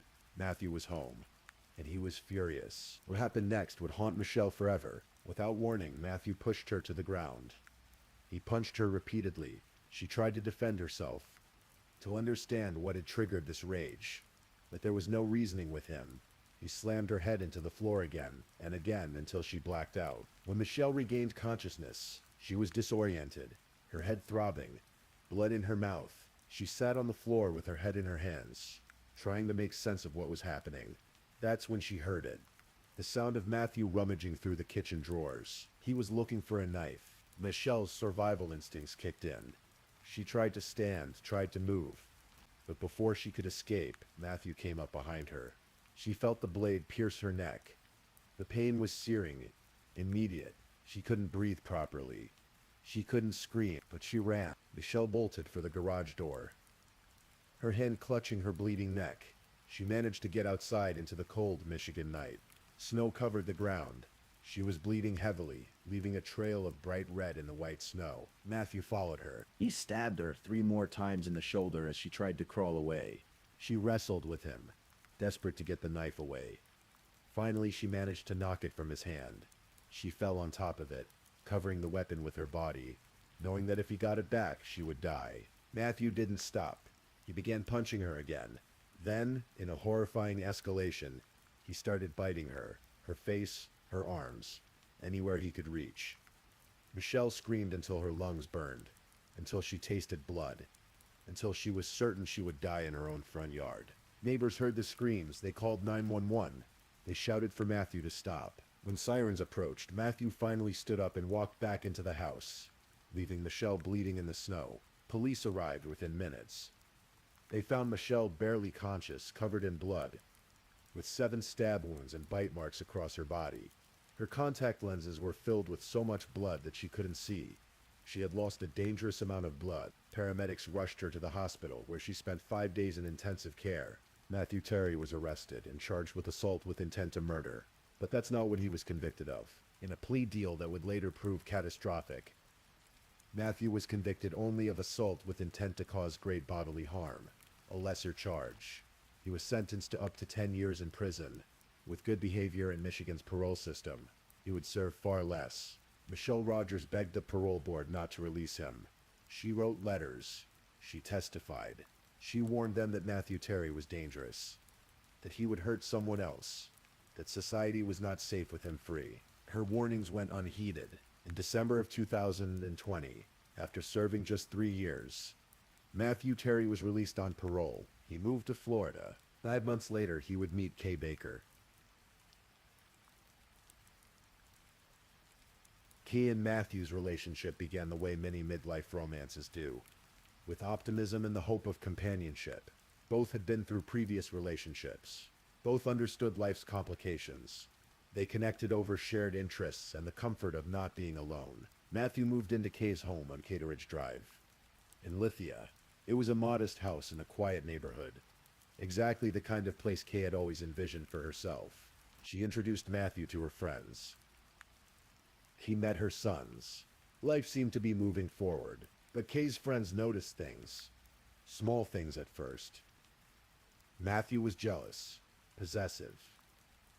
He questioned Kay about where she'd been, who she'd talked to. He grew suspicious when she spent time with friends. The warmth and confidence Kay was known for began to dim slightly, replaced by a cautious watchfulness. Still, Kay stayed. Perhaps she believed she could manage it. Perhaps she believed things would improve. Perhaps she simply didn't see the danger signs for what they were. By May of 2022, Kay and Matthew had been together for several months. The school year was ending, always a busy, exciting time for teachers. Kay had guided another class of third graders through a year of math and science. She'd watched them grow, seen them master concepts they once found impossible. She was proud of them. She was ready for summer break. On the evening of Friday, May 27th, Kay and Matthew made plans to celebrate the end of the school year. They would meet up with friends Kelly and Sean Andrews at the Landing Bar and Grill in Valrico, a casual restaurant and bar not far from home. It was supposed to be a fun, relaxing evening, a couple's night out. Drinks, dinner, conversation, laughter. The evening started well enough. Security cameras captured Kay in good spirits, smiling and chatting with her friends. She wore comfortable clothes, just a casual Friday night out. Matthew was there beside her, drinking steadily as the evening progressed. The atmosphere was festive. Music played, people danced. Kay, ever social and warm, was enjoying herself. At one point, Kay went to the restroom. On her way back, she spotted her friend Kelly near the bar. The two women embraced, happy to see each other, and began dancing together, just a spontaneous moment of joy between friends. The music was good. The mood was light. As they danced, a man in a white shirt walked past them. He was a complete stranger, unknown to either woman. Caught up in the festive atmosphere, he pumped his fist in the air and briefly joined their dance before continuing on to the restroom. It lasted maybe 5 seconds. It meant nothing, but Matthew Terry saw it. When he emerged from the bathroom moments later, his entire demeanor had changed. His face darkened. His jaw clenched. He approached Kay, and Kelly immediately sensed the shift in energy. "I saw you dancing with that guy," Matthew said, his voice tight with accusation. Kay was confused. "What guy? What are you talking about? The guy in the white shirt?" "I saw you." Kay tried to explain that she'd been dancing with Kelly, but the man was a stranger who'd merely walked past them, that nothing had happened. But Matthew didn't believe her. He wouldn't believe. Kelly stepped in, trying to defuse the situation. "Matthew, you're being ridiculous. She was dancing with me. Some random guy just walked by for a second." That's it. But Matthew's jealousy had taken hold. Kelly later recalled him saying something strange. "I want to protect my queen and my kingdom." The words sounded almost theatrical, like a line from a movie, but the intensity behind them was real and frightening. The evening was ruined. Kay and Matthew's earlier joy evaporated into tension. They left the bar around 11:30 at night, driving home in uncomfortable silence. In the car, Kay called Kelly and put her on speakerphone, hoping her friend could corroborate the truth, that nothing inappropriate had happened, that Matthew's accusations were unfounded. Kelly confirmed it all again, but Matthew remained unconvinced. They arrived home at the house on Keteridge Drive sometime before midnight. Kay sent Kelly a final text message, thanking her for a good evening and apologizing for how it had ended. It would be the last message Kay ever sent. What happened inside that house over the next hour can only be reconstructed from evidence. Blood spatter, broken doors, a missing knife, and the terrible silence that followed. Investigators believe the argument continued when Kay and Matthew entered the home. Matthew's accusations persisted. His rage grew. At some point, Kay became frightened enough to lock herself in the bedroom. The bedroom door showed signs of forced entry. Matthew had kicked it in. Kay ran to the bathroom. She locked that door too. But Matthew kicked it in as well. Kay must have realized in those terrifying moments that she was in genuine danger. She opened the bathroom window and climbed out, fleeing barefoot into the night. She ran through her own backyard between houses, trying to reach safety, trying to reach neighbors who might help. But Matthew followed her. He had taken a knife from the butcher block in the kitchen, a 3-inch paring knife. It would later be missing from the set, never recovered. In the darkness between Kay's home and her neighbor's property, Matthew caught up to her. What followed was brutal and swift. Matthew attacked Kay with the knife, stabbing her repeatedly. She tried to defend herself. Forensic evidence would later show defensive wounds on her hands. But she couldn't fight off a man armed with a blade. Matthew stabbed her in the neck, in the shoulder, in the back. He cut her throat deeply, severing her carotid artery and jugular vein. The wound was so deep that the medical examiner would later testify that it appeared Matthew had attempted to decapitate her. Kay collapsed face down on the ground in her neighbor's yard. With every beat of her heart, she bled. Within minutes, she was dying. Around 12:30 in the morning, neighbors heard something, a thump followed by strange sounds. One neighbor described it as hearing someone gasping, struggling to breathe. Another heard what sounded like crying. Jonathan and Ruth Figgins, who lived next door, rushed outside, in the darkness lit only by their flashlight and porch lights. They found Kay lying on the ground. Blood pooled around her. She was trying to breathe, but the sounds she made were terrible, wet, labored, desperate. Ruth immediately called 911. Her panicked voice would later be played for the jury.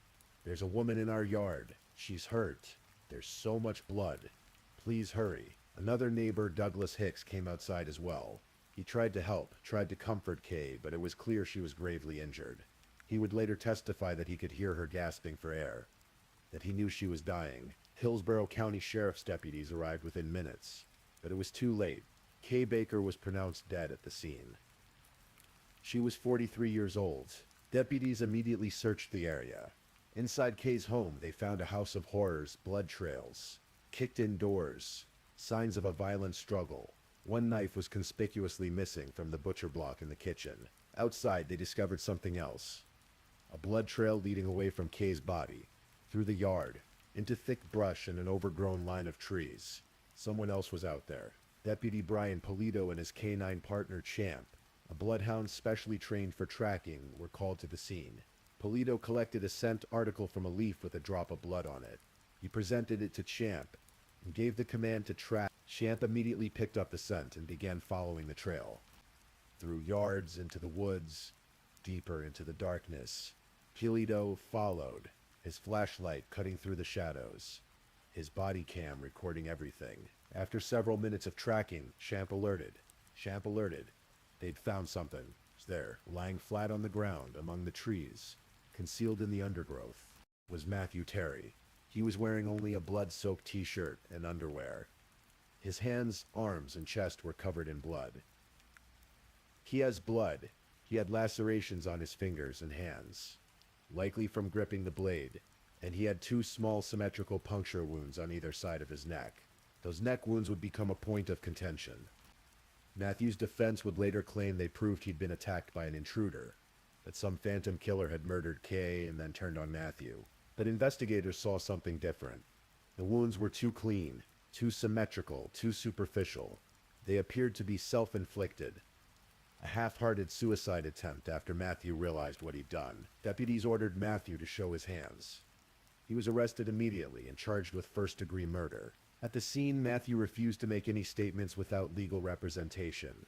He was taken to a hospital to have his wounds treated, then to jail. The sun rose over Lithia that morning. On a community in shock, Kay Baker, beloved teacher, devoted mother, cherished friend, was dead, and the man she trusted, the man she'd allowed into her home and her life, had killed her. In the days following Kay's murder, investigators worked to build their case against Matthew Terry. The physical evidence was damning. Kay's blood was found throughout the house and in the yard. The blood trail led directly to where Matthew was found. DNA testing confirmed that the blood on Matthew's body, clothing, and hands belonged to Kay. The missing knife was never found. Investigators searched the area extensively, including storm drains and surrounding properties. But Matthew had apparently hidden or disposed of it well enough that it remained lost. Forensic analysis of the crime scene revealed the sequence of events. The forced entry into the bedroom, the kicked-in bathroom door, Kay's escape through the window, the chase through the yards, and finally the brutal attack. Medical examiner testimony would later reveal the extent of Kay's injuries. She had sustained multiple stab wounds and incised wounds, 22 in total. Her neck wound was catastrophic, nearly decapitating her. The medical examiner confirmed she'd died from blood loss due to the severed arteries and veins in her neck. Perhaps most compelling was the testimony from witnesses at the Landing Bar and Grill. Security footage showed the entire evening Kay and Matthew arriving in good spirits. Kay dancing with her friend Kelly, the brief moment when the stranger in the white shirt passed by, and Matthew's reaction when he emerged from the bathroom. Kelly Andrews would testify about the accusations Matthew made, about his jealous rage, about the phone call in the car where Kay tried to prove her innocence. And investigators found something else too, something that would prove crucial to understanding who Matthew Terry really was. They discovered his criminal history in Michigan, the attack on Michelle Rogers, the stabbing, the attempted murder charge that was pleaded down, the 3 years in prison. When prosecutors learned about Michelle Rogers, they knew they had to speak with her. They needed to understand if there was a pattern, if Kay's murder was an isolated incident or the tragic repetition of previous violence. Michelle agreed to testify.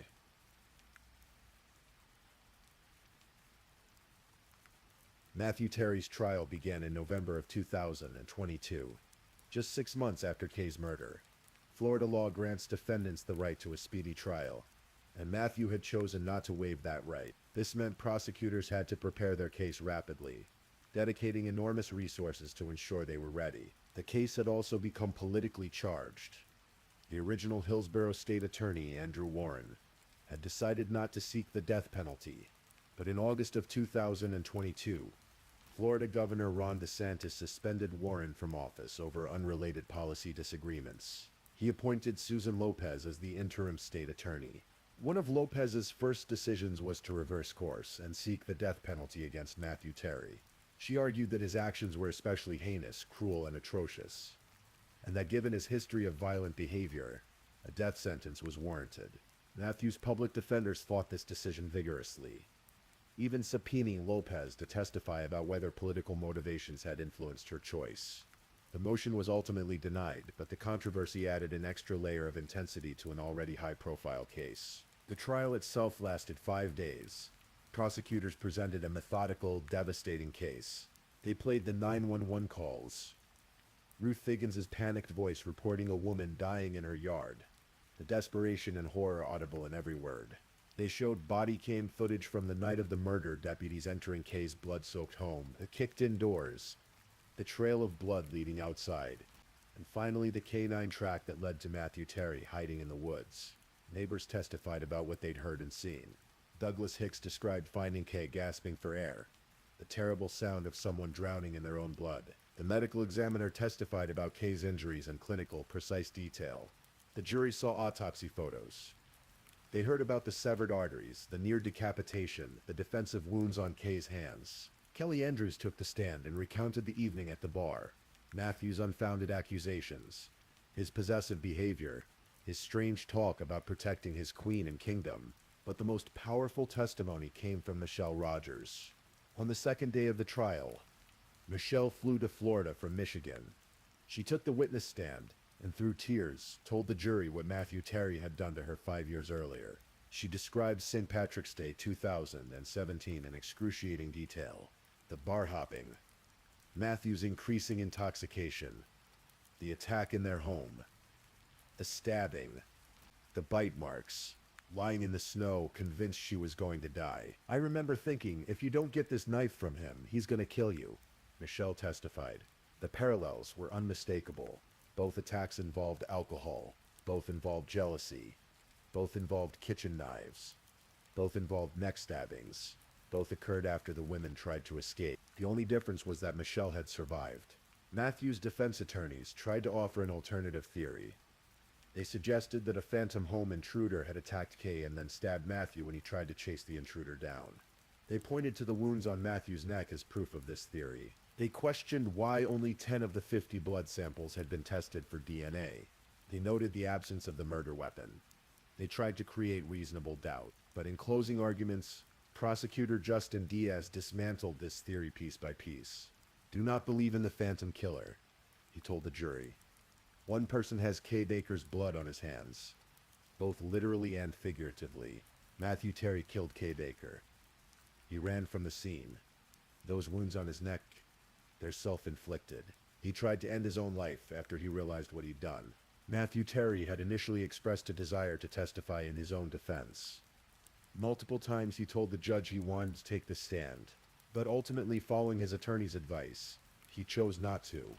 On November 15th, 2022, after deliberating for just over 1 hour, the jury returned with a verdict: guilty of first-degree murder. Matthew showed little emotion as the verdict was read. Kay's family and friends in the courtroom wept. The trial now moved to the penalty phase, where the same jury would decide whether Matthew Terry should be sentenced to death or life in prison without the possibility of parole. During this phase, both sides presented evidence about Matthew's character and Kay's life. Prosecutors highlighted Matthew's previous conviction, his pattern of violence against women, and the brutal nature of Kay's murder. They argued that he was a danger to society who would kill again if given the chance. The defense presented testimony about Matthew's upbringing in Michigan. His family described him as a shy but curious child who loved fishing and the outdoors. They painted a picture of a man who had made terrible choices but who had once been someone's son, someone's brother, but it was Kay's family and friends who delivered the most powerful testimony. Kay's stepmother, Christine MP, addressed Matthew directly from the witness stand. "What words did Kay say that night to justify you killing her?" she asked, her voice breaking. "How bad could those words be? Did she say her dad was right? That Michelle was right? Was that what got her a death sentence?" She continued, "It is very unsettling as a parent to fear for your daughter because of the partner they've chosen. I feared for Kay's life. Her dad feared for Kay's life. And I don't understand why she did not." Then she looked directly at Matthew and said, "I hope you fear for your life." Kay's older sister, Carrie Rebold, spoke about the void Kay's death had left in their family. She struggled to convey the totality of who Kay had been: vibrant, feisty, warm, strong, stubborn. Near the end of her statement, she delivered a sentence that drew sobs from everyone in the courtroom. She paused after each word, letting them land with full weight. "I miss my sister." Kelly Andrews, Kay's friend who had been the last person to speak with her, testified about how unfair Kay's death was. "She had so much life left to live," Kelly said. "So many students left to teach, so many people left to help." After hearing all the testimony, the jury deliberated for about an hour. They recommended life in prison without the possibility of parole. The decision not to recommend death was perhaps influenced by Kay's own family. Her parents had told prosecutors they wanted Matthew locked up for the rest of his life. But they wanted it done quickly, without the endless appeals that accompany death penalty cases. They wanted justice, not prolonged suffering. Judge Christopher Sabella had no choice but to follow the jury's recommendation.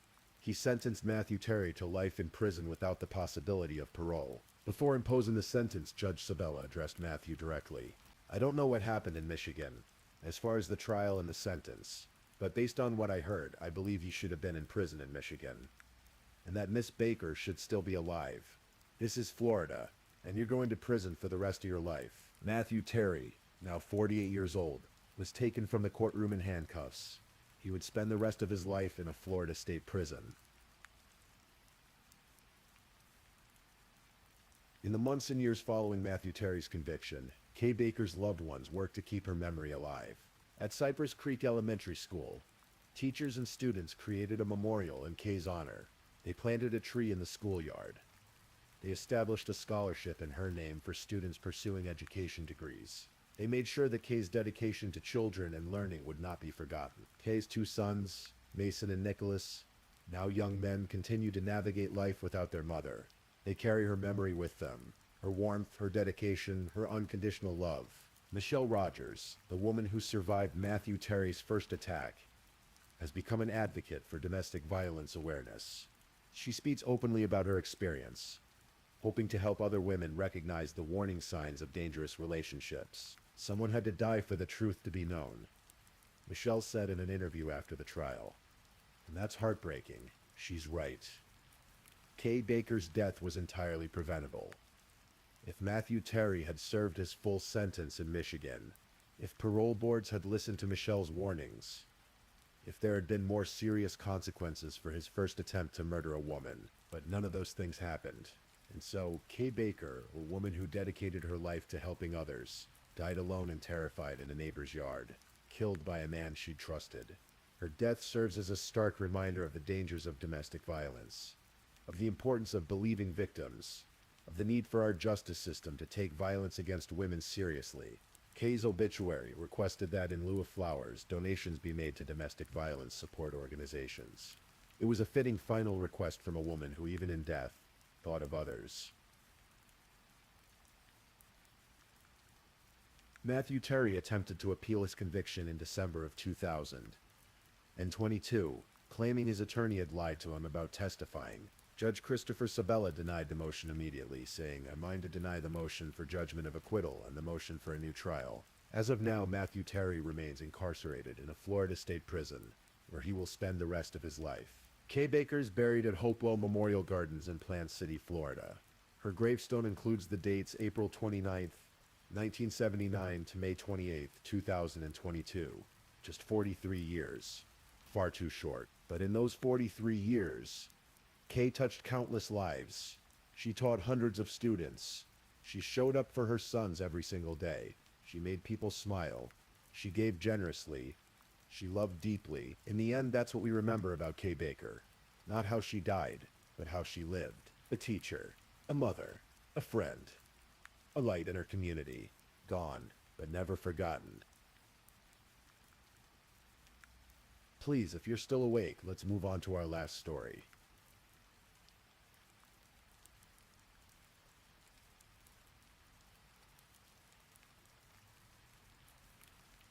Story 5.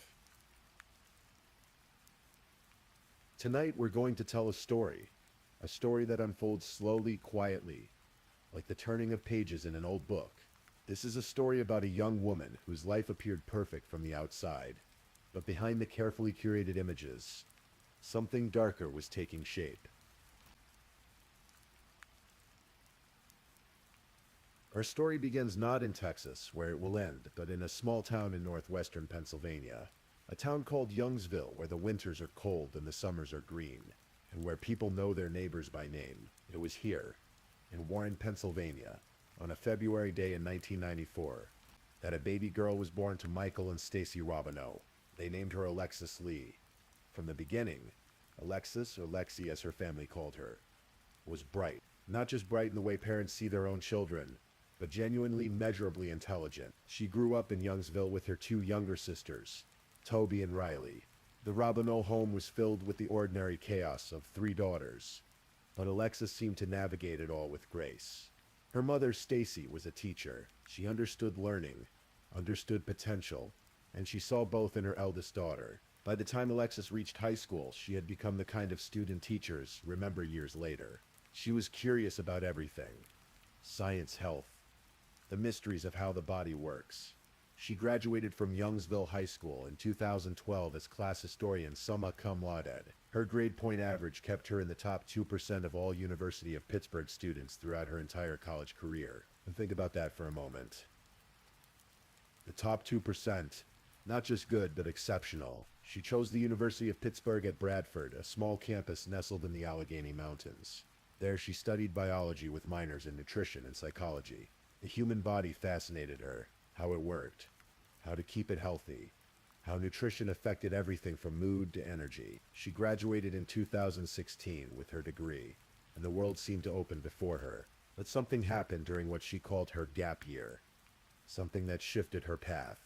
She had planned to study medicine, to become a doctor perhaps, but life took her in a different direction. She discovered the world of wellness, of beauty, of helping people feel good about themselves in a different way. She began working with a company called Monat, a multi-level marketing organization that sold hair care, skin care, and wellness products. And Alexis, with her bright smile and genuine enthusiasm, was good at it. Very good. She rose through the ranks to become an executive director, a mentor to others in the company. She traveled for work, met people from all over the country, and slowly, steadily, she built something of her own. Somewhere along the way, Alexis discovered Instagram. This was the mid-2010s, when Instagram was transforming from a simple photo-sharing app into something more, a place where people could craft entire personas, build businesses, create lives that looked effortlessly perfect. And Alexis was good at this too. She understood instinctively what people wanted to see. Bright colors, beautiful locations, wellness and self-care, and products that promised to make you feel better, look better, be better. She posted about her travels, crisp photos of Mexico, of Texas landscapes, of herself smiling in the sunlight. She posted about skincare routines, about health, about positivity. Her following grew. Thousands of people, then tens of thousands, watching her life unfold in carefully filtered squares. To them, Alexis Sharkey was living the dream. She was young, beautiful, successful, always traveling somewhere new, always glowing with health and happiness. But Instagram, as we all know now, shows only what we choose to show, and Alexis was choosing very carefully. The details of how they met are not entirely clear, but we know it happened in Texas. Alexis had moved there, drawn perhaps by the warm weather, the opportunities, the chance to expand her business. She had lived for a time in Midland, Odessa, in West Texas, where the landscape stretches flat and endless and the oil industry dominates everything. Tom Sharkey worked in the oil fields. He was 49 years old when they met, more than 20 years older than Alexis. He had been married before. He had children, including a son named Wyatt, who served in the Navy. Tom was a large man, muscular, over 6 feet tall, with tattoos decorating his arms. Some people said he looked like the actor and wrestler Dave Bautista. Friends later said they thought Alexis and Tom met at a bar where she was working. Their paths crossed, and something began between them. What exactly drew them together, we can only imagine. Perhaps Tom seemed strong, protective, experienced. Perhaps Alexis saw someone who could be a partner in building the life she wanted. Perhaps in the beginning it felt like love. They dated. They traveled together. In 2019, they moved to Grand Junction, Colorado for about 4 months. Friends said Alexis loved it there. The mountains, the adventures, the time with friends. She was always happiest, they said, when she was exploring, when she was free. And then on December 20th, 2019, just before Christmas, Alexis and Tom got married. Tom posted about it on Instagram. He wrote, "Never seen or felt such beauty. You are my world. You made life so incredible, made sense of my existence, my purpose, and showed me how to truly love." The photos showed them happy, smiling, beginning what should have been a new chapter together. In January of 2020, just a month after their wedding, the couple moved again, this time to Houston, Texas. They found an apartment there in a complex that was modern and comfortable. Alexis continued building her business with money. Tom, it seemed, worked in oil and gas, though the details of his employment were never entirely clear. From the outside, everything looked fine. Perfect, even. Alexis continued posting on Instagram, her travels, her products, her carefully curated life. But her friends, the ones who knew her well, began to notice things. Small things at first. The way she was more quiet sometimes. The way she seemed distracted. And then as 2020 wore on and the world itself seemed to be falling apart with the pandemic, something in Alexis began to crack. It was October of 2020 when Alexis took a trip with some friends. They went to Marfa, Texas, a small, strange, artistic town in the West Texas desert, famous for its mysterious lights and its galleries and its stark, beautiful landscape. The trip should have been fun, restorative, but something happened there that her friends would never forget. They were sitting at dinner one evening. when Alexis suddenly lost her composure. She broke down. Her friends walked her back to their hotel room, and that's when she confided in them. She was afraid, she told them. She was worried about her safety. She was petrified. One friend would later tell reporters, "This girl was scared for her life," but when asked who Alexis was afraid of, her friends stayed silent. They didn't want to jeopardize the investigation, they said, but the implication hung in the air, heavy and dark. Other friends came forward with similar stories. Alexis had been opening up more in recent months. They said, the marriage wasn't what it seemed.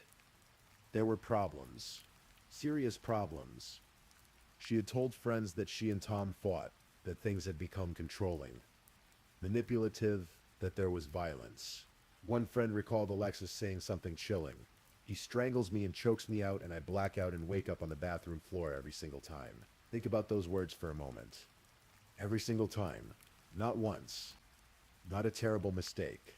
Every single time. Alexis had also told friends that she was planning to leave. That divorce was being filed. That she wanted out. But she was still living in the same apartment with Tom. Still trapped in the day-to-day reality of a relationship that had become dangerous. And Tom, according to what police would later say, knew the marriage was ending. He knew Alexis wanted to leave him. And as November approached, the tension must have been unbearable.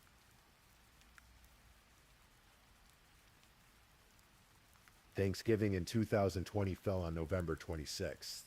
For many Americans, it was a strange holiday. The pandemic was still raging and families were cautioned not to gather. But Alexis spent Thanksgiving with friends.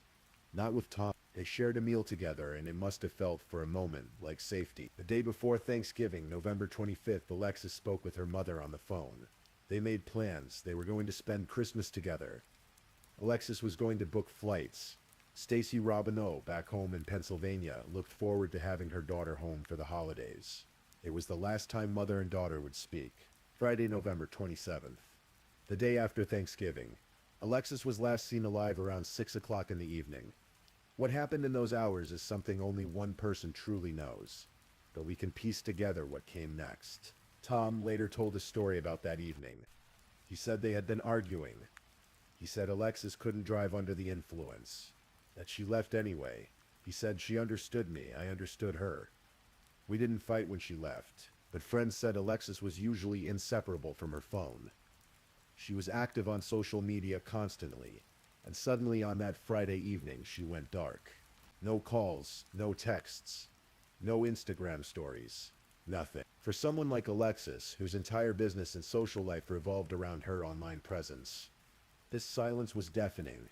Saturday, November 28th, Tom told family members that Alexis was missing.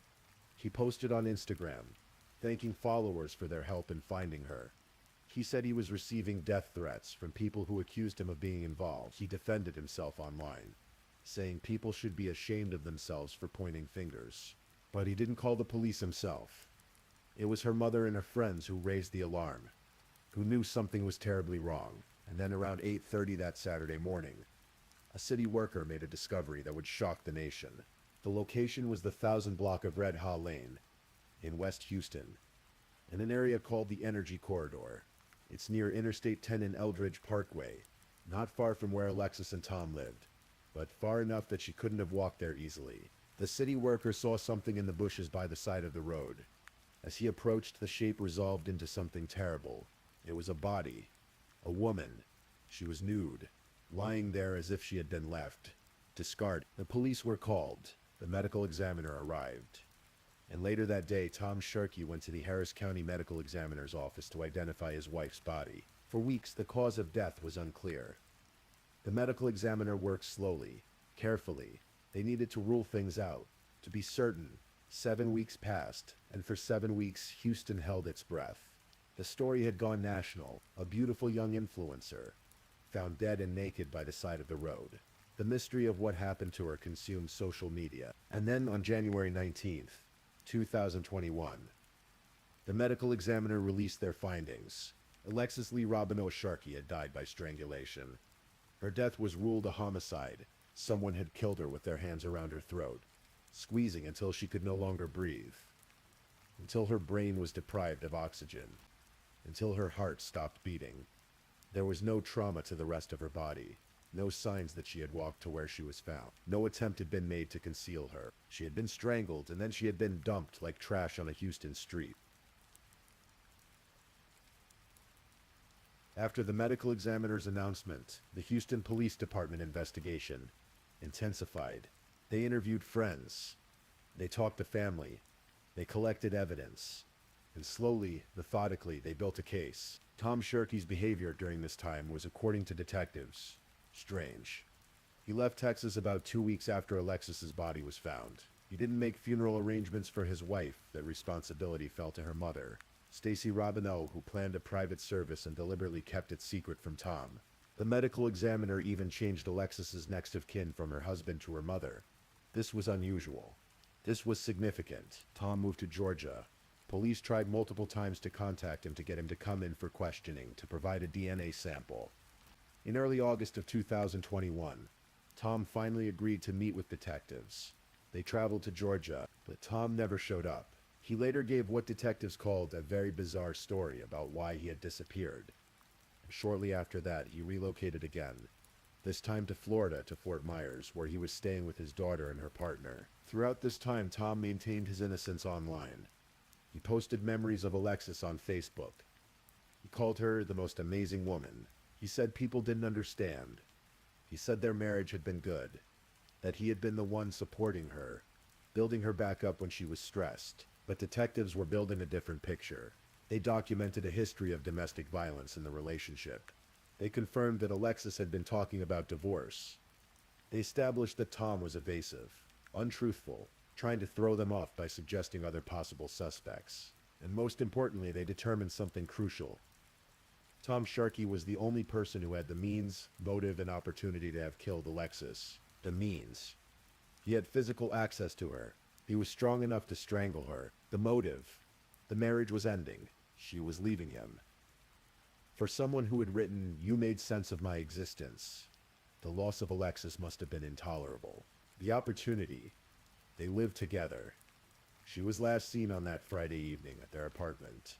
Her body was found just 3 miles away. On September 29, 2021, Houston police obtained an arrest warrant for Thomas Sharkey, charging him with the murder of his wife. They kept the warrant quiet. They didn't want Tom to run. They didn't want to tip him off. They wanted to give Alexis's parents time to understand the evidence before it became public. And on October 5th, they learned that Tom was in Fort Myers, Florida. It was late on the night of October 5th, 2021, when U.S. Marshals lounged the exact location where Tom Sharkey was staying. They prepared to serve the arrest warrant. They would take him into custody quietly, transport him back to Texas, formally charge him with murder in Harris County. But Tom had no idea they were coming. On October 6th, at approximately 1 o'clock in the morning, the marshals approached the house. They knocked as they announced themselves, and somewhere inside, Tom Sharkey made a choice. He ran upstairs, and there, in that upstairs room, he pulled out a gun and shot himself in the head. By the time the marshals entered the house, Tom was dead.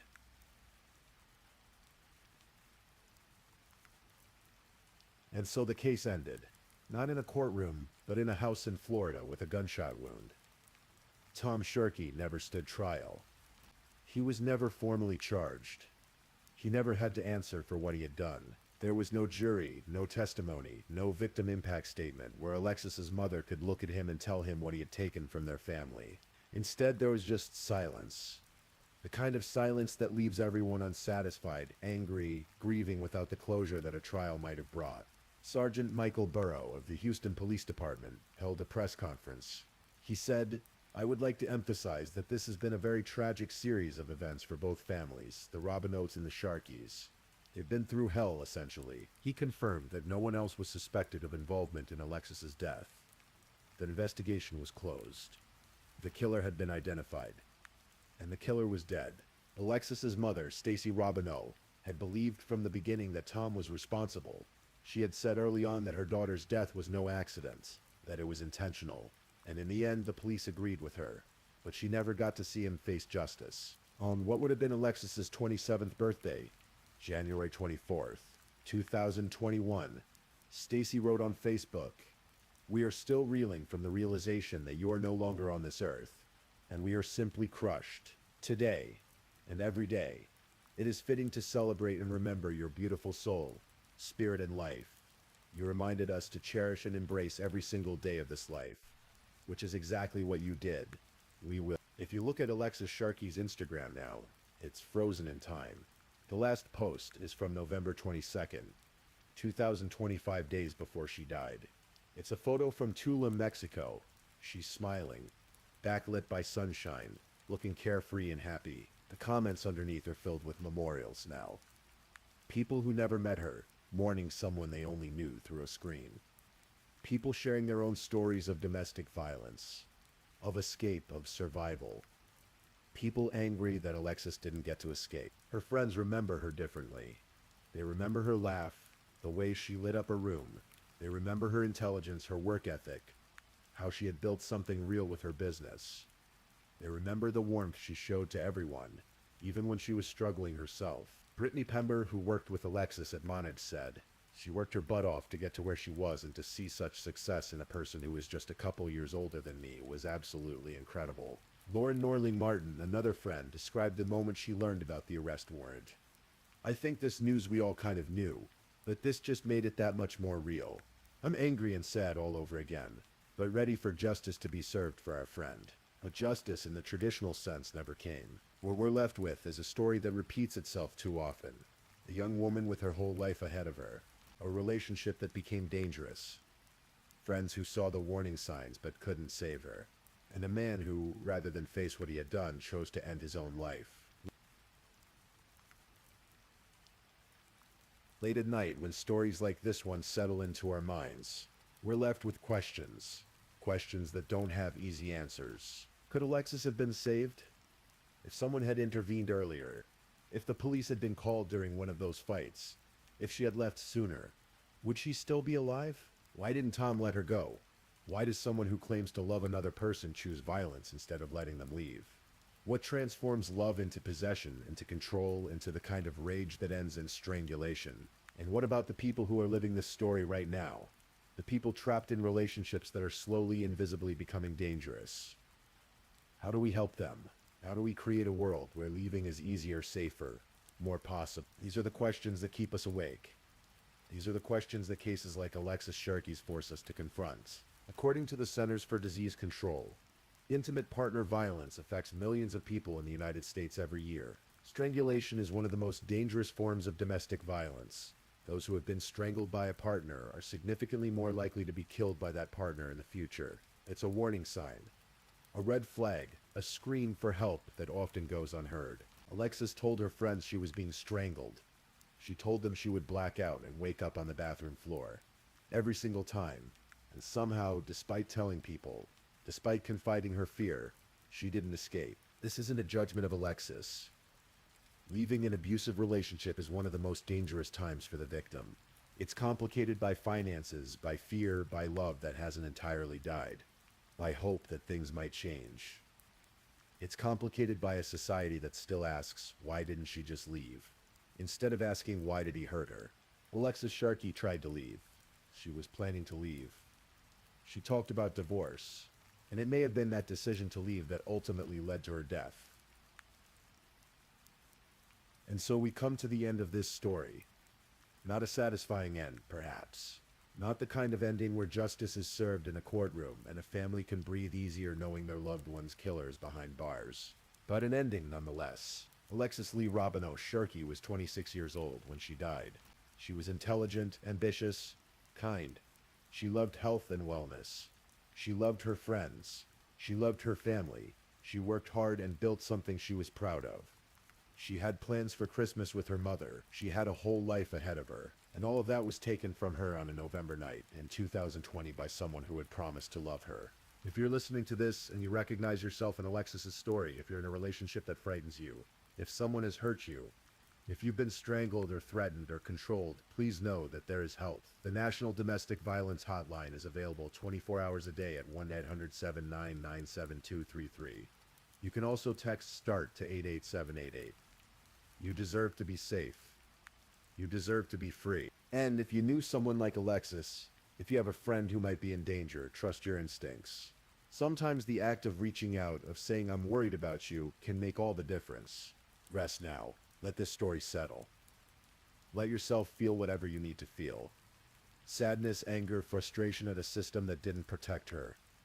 At a man who couldn't let her go, at a life cut short. And perhaps in the morning, carry forward the memory of Alexis Sharkey. Not as a victim frozen in tragedy, but as a person who mattered, who is remembered, who deserved so much more than what she got. Sleep well, and hold tight to the people you love. Thank you for listening to tonight's true crime story. Rest peacefully knowing that another story awaits you next time, ready to accompany you on another journey toward restorative sleep. But if you're still awake, don't forget to like and subscribe so you don't miss our next true crime stories. And until next time, stay safe and take care. Good night.